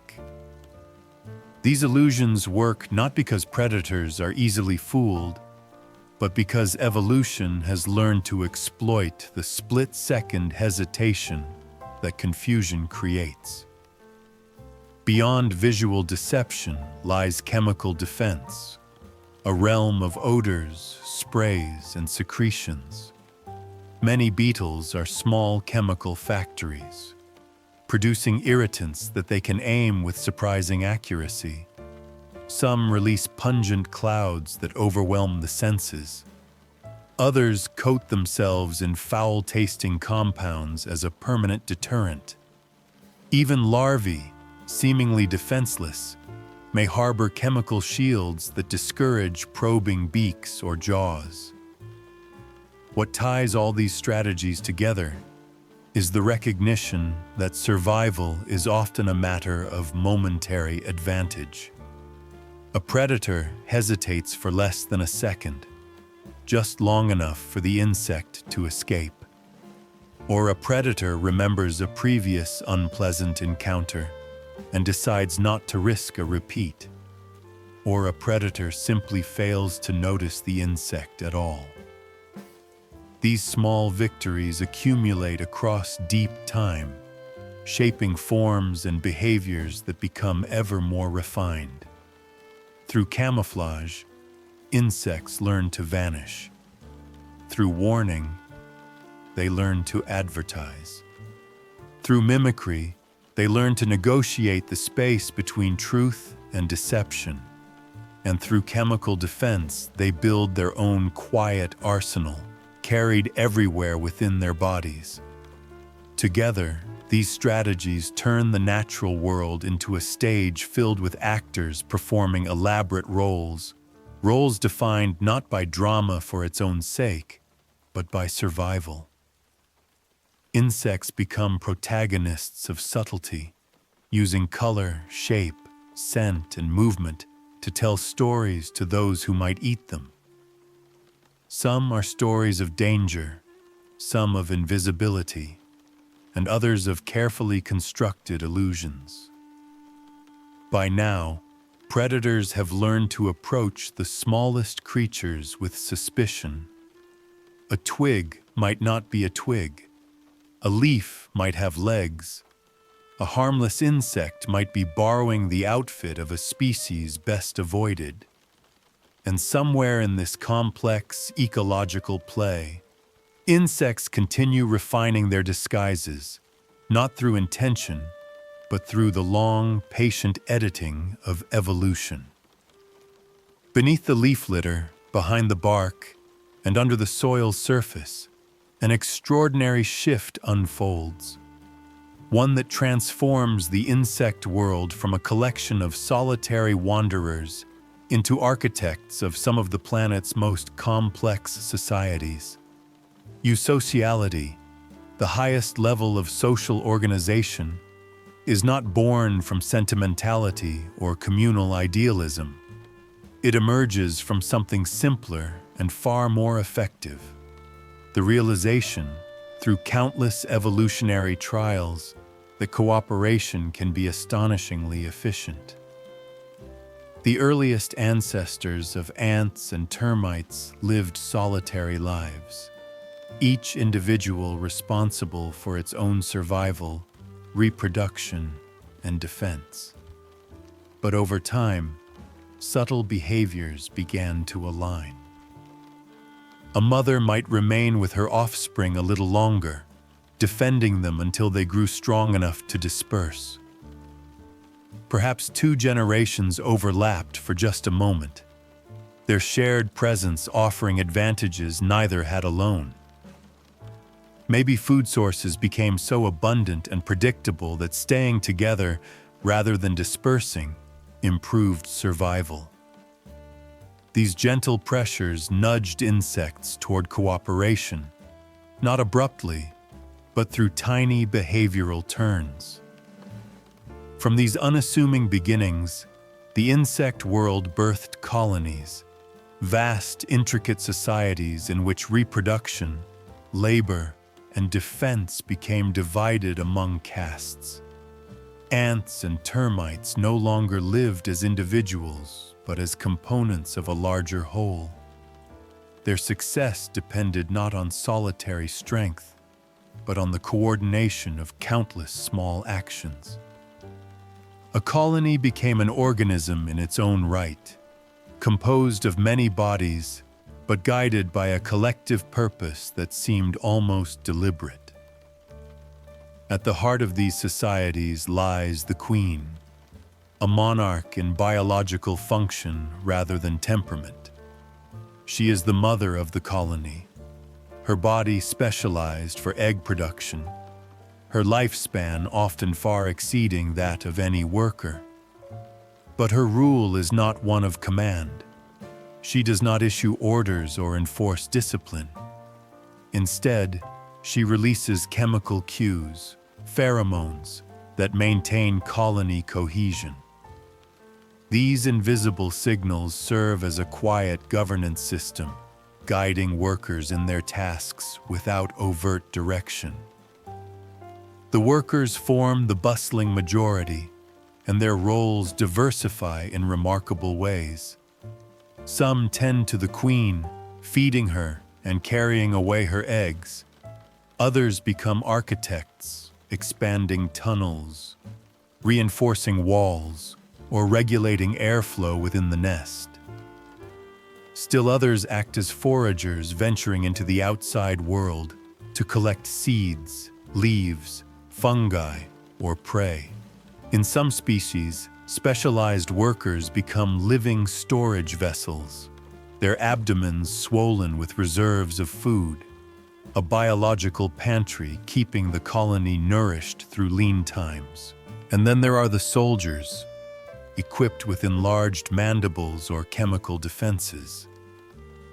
These individuals are the colony's guardians, their bodies shaped for confrontation rather than foraging or construction. They stand at tunnel entrances, ready to meet threats, sacrificing themselves without hesitation. Their courage is not a matter of bravery as humans know it. It is an evolutionary rhythm, a role refined by natural selection until the instinct to protect becomes as automatic as breathing. Termite colonies offer their own innovations. Many cultivate fungi in elaborate underground chambers, tending the fungal gardens with meticulous care. Others construct towering mounds engineered for airflow, humidity control, and temperature stability. Structures so complex that the soil itself becomes architecture. Ants develop long-distance communication networks through chemical trails, each drop of pheromone a tiny message that guides the colony's movement. These societies are not chaotic clusters. They are organized, purposeful, and astonishingly adaptable. The key to eusocial success lies in division of labor. By allowing individuals to specialize, colonies achieve levels of efficiency no solitary insect could match. A worker dedicated entirely to gathering food becomes faster and more skillful. Another focused solely on caring for larvae becomes an expert nurse. A soldier built for defense protects others who are not built for fighting. No individual needs to do everything. The colony divides the workload into manageable tasks and excels at all of them simultaneously. And yet, despite the complexity of these societies, the mechanisms that coordinate them are beautifully simple. Pheromones drift through tunnels, signaling danger or marking pathways. Vibrations through the soil announce the arrival of intruders. Touch-based communication conveys subtle cues among workers. There is no central planner, no insect issuing strategic commands. The colony self-organizes through countless small interactions, each worker responding to local stimuli that collectively produce large-scale, coordinated behavior. It is a masterpiece of emergent organization. These underground civilizations play a quiet but essential role in ecosystems. Ants aerate soil as they tunnel, improving water flow and nutrient cycling. Termites break down tough plant material, returning carbon to the ecosystem in usable forms. Both groups redistribute seeds, influence plant growth, and create microhabitats for countless other organisms. Their colonies shape the land not through brute force, but through the accumulation of countless tiny actions repeated over generations. If one looks closely, the humor is not hard to find. Millions of individuals agreeing, without a single meeting or memo, to participate in an extraordinarily detailed group project. Every worker contributes. Every soldier stands guard. Every nurse tends larvae with precision. And the queen, in quiet dedication, provides the next generation. It is cooperation taken to its furthest logical conclusion, refined until a colony becomes more than a community. It becomes an evolving, adapting superorganism. By embracing collective life, ants and termites redefine what it means to survive. Their strength lies not in individual prowess, but in numbers, coordination, and the elegance of cooperation. The soil beneath our feet becomes a labyrinth of tunnels that hum with activity. A hidden city where each inhabitant contributes to a system older than any human structure and more intricate than many of our own designs. Mass extinctions are the Earth's way of pressing an enormous reset button, abrupt, unforgiving, and reshaping the planet's history in ways that ripple for millions of years. Entire ecosystems vanish, great lineages collapse, and the dominant creatures of one era become the fossils of the next. Yet through all of these upheavals, insects persist.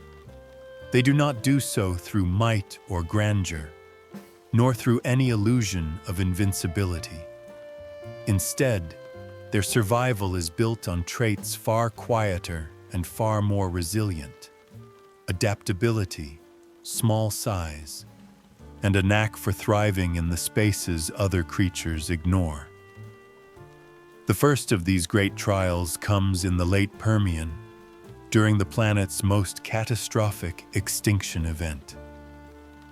Volcanism reshapes continents. Oceans lose oxygen. Climates swing wildly. Forests collapse. Food webs disintegrate. And many species lose the ecological supports that once held them steady. Large predators struggle as their prey disappear. Specialized herbivores falter as plants vanish.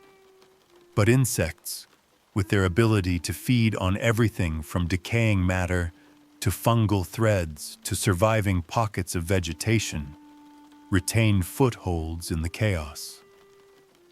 For them, survival is not a matter of strength, but of scale. Small bodies require fewer resources. Short reproductive cycles generate new generations quickly, allowing populations to rebound even after drastic declines. And insects' inherent flexibility lets them shift diets, habitats, and behaviors with the kind of agility larger organisms simply cannot match. In a world collapsing around them, insects do something profoundly practical. They stay out of the spotlight. Their survival is due in no small part to not being worth wiping out. When the Triassic arrives, it brings a landscape emptied of many familiar forms. In this austere world, insects adapt with characteristic pragmatism. They exploit niches newly opened by the disappearances of other organisms. Some take advantage of the regenerating plant life, nibbling tender shoots or growing alongside the early conifers. Others shift toward detritus, thriving on the remains of the old ecosystems while the new ones take root. Their presence helps rebuild soils, circulate nutrients, and support the first hesitant stirrings of ecological recovery. Insects do not simply endure, they assist in the planet's repair. Their small activities, breaking down dead plant matter, redistributing nutrients, tunneling through soil, become the quiet foundations upon which new ecosystems grow. At no point do they claim dominance. They simply persist, as though following an instinctive belief that the world will right itself eventually, and they should be ready when it does. As the ages unfold, insects continue to weather disruptions that topple others. The Triassic-Jurassic extinction event sweeps away many reptilian competitors, but insects again remain, adapting to new climates and shifting vegetation. When the Cretaceous-Paleogene extinction event arrives, dramatic and sudden, triggered by an asteroid and followed by darkness, dinosaurs vanish, forests burn, and ecosystems collapse once more. Yet insects survive. Some populations decline sharply, especially those tied to now vanished plants. But others take advantage of the aftermath. In the dim years following the impact, fungi bloom across the planet, feeding on dead trees and fallen biomass. Insects that can feed on fungal spores or decomposing matter find unexpected feasts. Scavengers thrive. Detritivores multiply. Even as sunlight remains scarce and temperatures fluctuate unpredictably, insects adapt to the new normal with characteristic immediacy. Each species does not need the entire landscape to recover, only its own small piece of it. Their reproductive strategies also work tirelessly in their favor. Short life cycles mean that adaptation can occur astonishingly quickly. A population can shift its behavior or diet within just a few generations, responding to environmental changes that larger vertebrates might take centuries to accommodate. When conditions improve even slightly, insects are often the first to notice and the first to multiply. Perhaps the greatest secret of insect survival lies in their diversity. No single disaster can eliminate all insects because they occupy every conceivable niche: burrows, water edges, underground cavities, tree bark, fallen logs, flowering plants, decaying matter, and even temporary puddles. Some fly, some crawl, some leap. Some never leave the host they feed upon. A catastrophe that devastates forests may spare the soil dweller. A climate shift that disrupts grasslands may leave aquatic larvae unaffected. Insects hedge their survival across thousands of strategies simultaneously. This diversity also spreads their presence across the globe. Even during extinction events, some regions remain less affected than others, and insects take refuge in these pockets of relative stability. Once conditions stabilize, they radiate outward again, repopulating landscapes like seeds carried by the wind. Across these ages of upheaval, insects do not merely survive, they remain essential. Their roles as decomposers, pollinators, predators, and prey form the basic scaffolding upon which ecosystems rebuild. Without insects, many recovering environments would lack the intricate processes necessary for vegetation regrowth and nutrient cycling. Insects are, in many ways, the invisible engines of resilience. If one views their persistence with a gentle smile, it becomes clear that insects are the quiet champions of the ancient world. While larger creatures falter under the weight of environmental catastrophes, insects continue forward, often untroubled, sometimes diminished, but never undone. Their secret is not superiority, but practicality, being small, adaptable, resourceful, and, most importantly, never so specialized or conspicuous that disaster singles them out. Through the Permian, the Triassic, the Cretaceous, and beyond, insects embody the steady truth that in a world prone to unpredictable resets, resilience often belongs not to the mighty, but to the many. As Earth approaches its more familiar shape, its continents arranged much as we know them, its climates cycling between glacial cold and interglacial warmth, the insect world continues its steady, adaptable march through time. These later chapters of their history show them not as relics of ancient ages, but as tireless participants in an ever-changing planet. While ice advances and retreats, while new biomes spread across continents, and while humans slowly emerge as an unusual new environmental force, insects do what they have always done: adjust calmly while everything around them panics. The last several million years present Earth with dramatic climatic swings. Massive ice sheets advance across northern continents, grinding forests beneath them and pressing ecosystems southward. Grasslands expand in the spaces where moisture becomes scarce, forming vast plains where trees once stood. Oceans rise and fall, coastlines redraw themselves again and again. For large animals, these shifts demand migrations, drastic dietary changes, and difficult adaptation cycles. For insects, They require something far simpler: a reorganization of tiny worlds. Insects respond to these changes with quiet flexibility. Species accustomed to warm forests retreat into sheltered microhabitats. Leaf litter, soil layers, or pockets of vegetation that remain unfrozen even during deep glacial periods.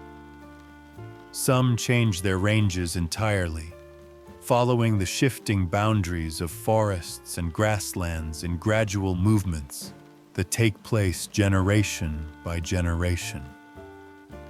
These migrations are not dramatic crossings, but soft adjustments of distribution, like a gentle tide inching along the landscape.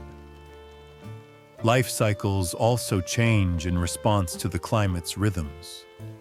In cold eras, many insects slow their development, entering periods of suspended animation known as diapause. Their bodies halt mid-growth, waiting patiently for favorable conditions to return. Some species evolve antifreeze-like compounds, molecules that prevent their cells from crystallizing in freezing temperatures. Others adopt seasonal strategies: winter larvae, summer adults, or multi-year developmental cycles aligned with climatic patterns. Every solution is practical, small-scale, and deeply refined. Meanwhile, in warmer interglacial periods, insects expand their ranges again. Meadows flood with butterflies. Wetlands teem with dragonflies and damselflies. Beetles proliferate in newly grown forests. Grasslands host diverse assemblages of crickets and locusts, some rising to extraordinary population bursts when rainfall patterns align. These expansions are not chaotic. They are responses to opportunity, executed with the quiet steadiness that insects have perfected through countless earlier eras. With the spread of grasses, a new ecological stage unfolds. Insects adapt to open landscapes, feeding on tough plant fibers, burrowing into dry soils, and navigating wide, windy expanses. Grasslands, though simple at first glance, offer an abundance of niches. Roots, stems, seeds, and flowers all become feeding opportunities. Some insects learn to time their lives to seasonal rains. Others bury themselves deep in the soil to escape summer heat.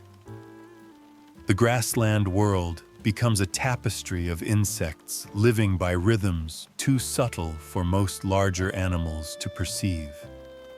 Then, in the late Pleistocene and early Holocene, a novel force enters the landscape: humans. They begin as scattered groups of hunter-gatherers, interacting with insects only indirectly. But as agriculture spreads, humans introduce vast fields of single crops, irrigated plains, and stored grains. These changes create new opportunities for some insects and challenges for others. Species that thrive in disturbed landscapes or among concentrated food sources flourish. Others retreat into the shrinking patches of untouched habitat. Insects do not treat humans as central. They treat them as part of the changing environment. They adjust with their usual pragmatism. Some learn to exploit human constructions, nesting in wooden beams, feeding on stored food, or thriving in warm indoor spaces. Others adapt to agricultural cycles, feeding on crops or pollinating them with equal indifference. A few species rise to problematic abundance, simply because humans provide resources so generously.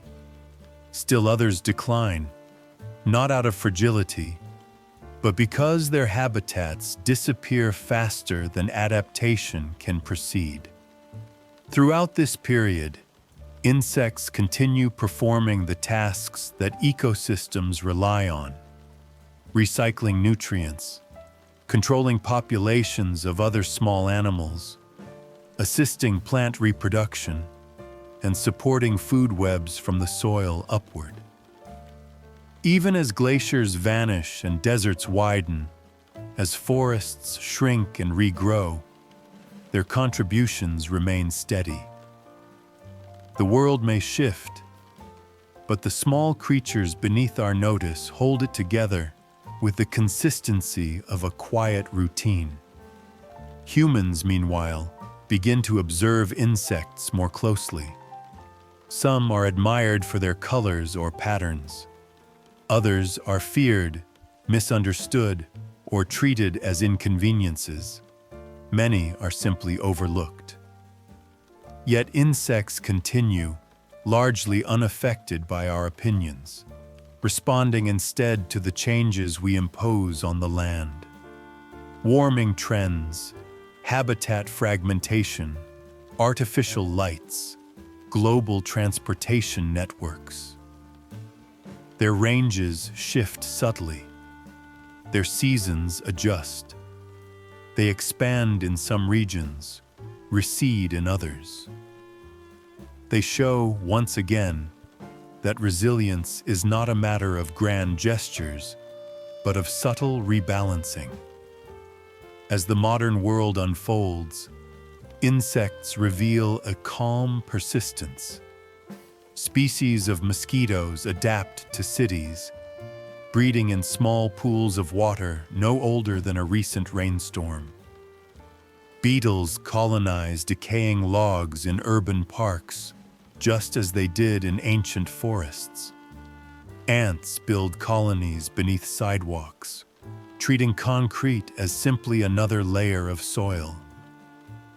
Moths adjust their flight times in response to artificial light, some resiliently retaining their rhythms, others shifting gradually to avoid glowing night skies. In the face of contemporary climate change, insects once more rewrite their boundaries. Warmer temperatures extend the ranges of some species poleward. Changing seasons alter the timing of emergence and reproduction. Some insects flourish under new conditions, others struggle.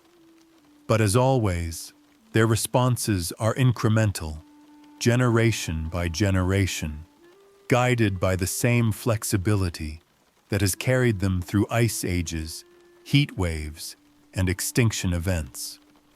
One might watch all of this unfold with a faint smile, insects politely adapting while everything else panics. They do not resist change, they incorporate it. They treat upheaval not as catastrophe, but as another adjustment in a long tradition of adjustments.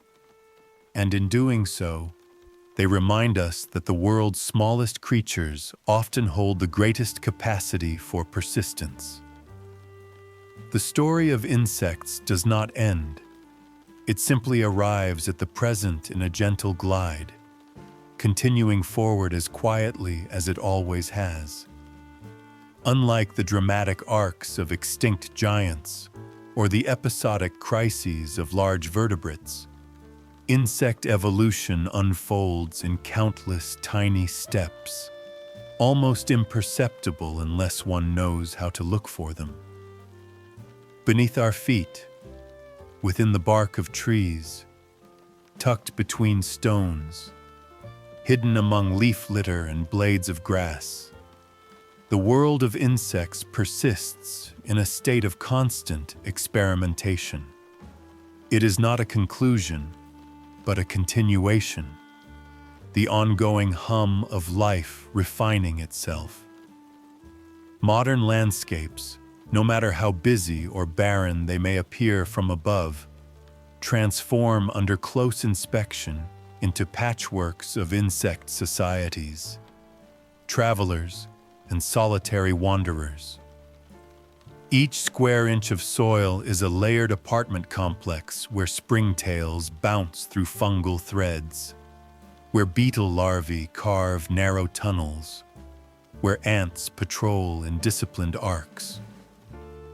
Under a decaying log, soft-bodied mites and armored insects cross paths in orchestrated patterns, unaware that they are participating in an ancient lineage of quiet survival. Even the underside of a single leaf can feel like a nighttime bazaar of motion and purpose. It is here, in these miniature habitats, that evolution continues its work with patience and subtlety. Mutations arise, most inconsequential, some advantageous, a few remarkable. A slightly altered wing vein might change the way an insect glides. A shift in coloration might improve camouflage in a newly altered environment. A change in reproductive timing might allow one lineage to take advantage of a brief seasonal window no other species has noticed. None of these alterations occur with fanfare.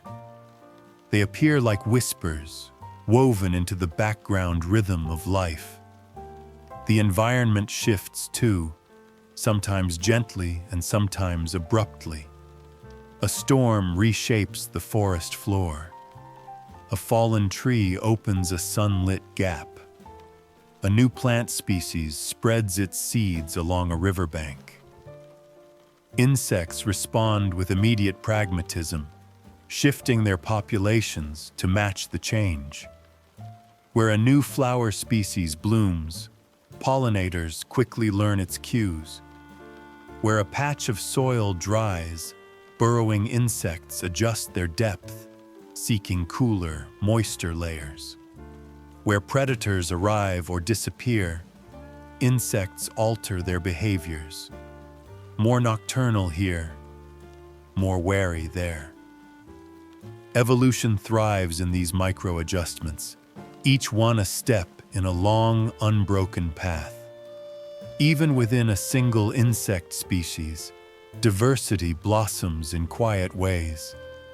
Populations separated by mere hills or streams may drift genetically over generations, their behaviors diverging without any dramatic boundary.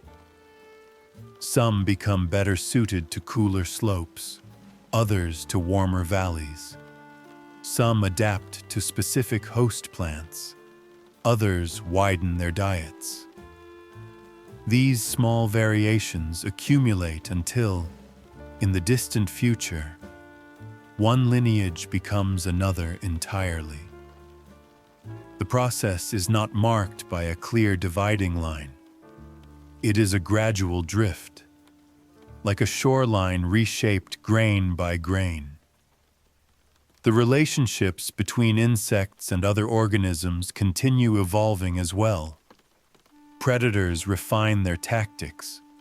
Prey refine their defenses. Plants develop new chemicals, scents, or shapes. Insects counter with new enzymes, preferences, or behaviors. Parasites adapt to the bodies of their hosts, adjusting life cycles so precisely that timing becomes its own evolutionary triumph. Pollinators and flowers continue their delicate negotiations, each adjusting subtly to the other's needs and constraints. The dialogue between species grows ever more intricate. In urban landscapes, evolution finds yet another canvas. Insects learn to navigate artificial light, heat, and structures made of glass, metal, and concrete. Some species adapt to feeding on human-associated materials. Others adjust their diurnal cycles to avoid disturbances. Even the hum of traffic and the glow of street lamps create evolutionary pressures, guiding behaviors and sensory adaptations in directions unknown in earlier eras. City parks become green islands where insects carve out new microhabitats, turning decorative shrubs and overlooked corners into thriving worlds. In rural and wild areas, insects continue shaping ecosystems as they always have. They aerate soil, disperse seeds, and recycle organic matter. They become food for birds, amphibians, reptiles, and mammals. They support fungal networks and plant communities. Their sounds, buzzing, clicking, chirping, create a background score to the natural world, a reminder that life's smallest engines are always running. And in the spaces where humans rarely look, evolution continues to innovate. Perhaps a beetle population is quietly exploring a new food source. Perhaps a lineage of leafhoppers is refining its communication signals. Perhaps an ant colony is adjusting its timing for seasonal reproduction. These subtle experiments accumulate until they yield results. A species slightly altered, a behavior slightly improved, a form slightly more suited to its niche. None of this appears dramatic when taken moment by moment. Yet across geological time, these adjustments become the grand narrative of life. There is, of course, a gentle humor in watching evolution persist in its slow, methodical tinkering. Long after dramatic creatures rise and fall, after continents shift and climates transform, insects remain, carefully adjusting, always revising, endlessly editing themselves. Evolution does not rush, but neither does it rest. It continues its delicate craft beneath our feet, sculpting creatures so small and so numerous that the world would falter without them. As this journey through time comes to rest in the present, the world beneath us hums with the quiet certainty that life is ongoing. Insects remain the patient keepers of countless ecosystems, their small forms carrying deep histories and future possibilities. Their story stands not as a conclusion, but as a reminder. Most of Earth's life unfolds softly, out of sight, still experimenting, still adapting, and still very much unfinished. And evolution, ever the devoted tinkerer, seems content to keep working.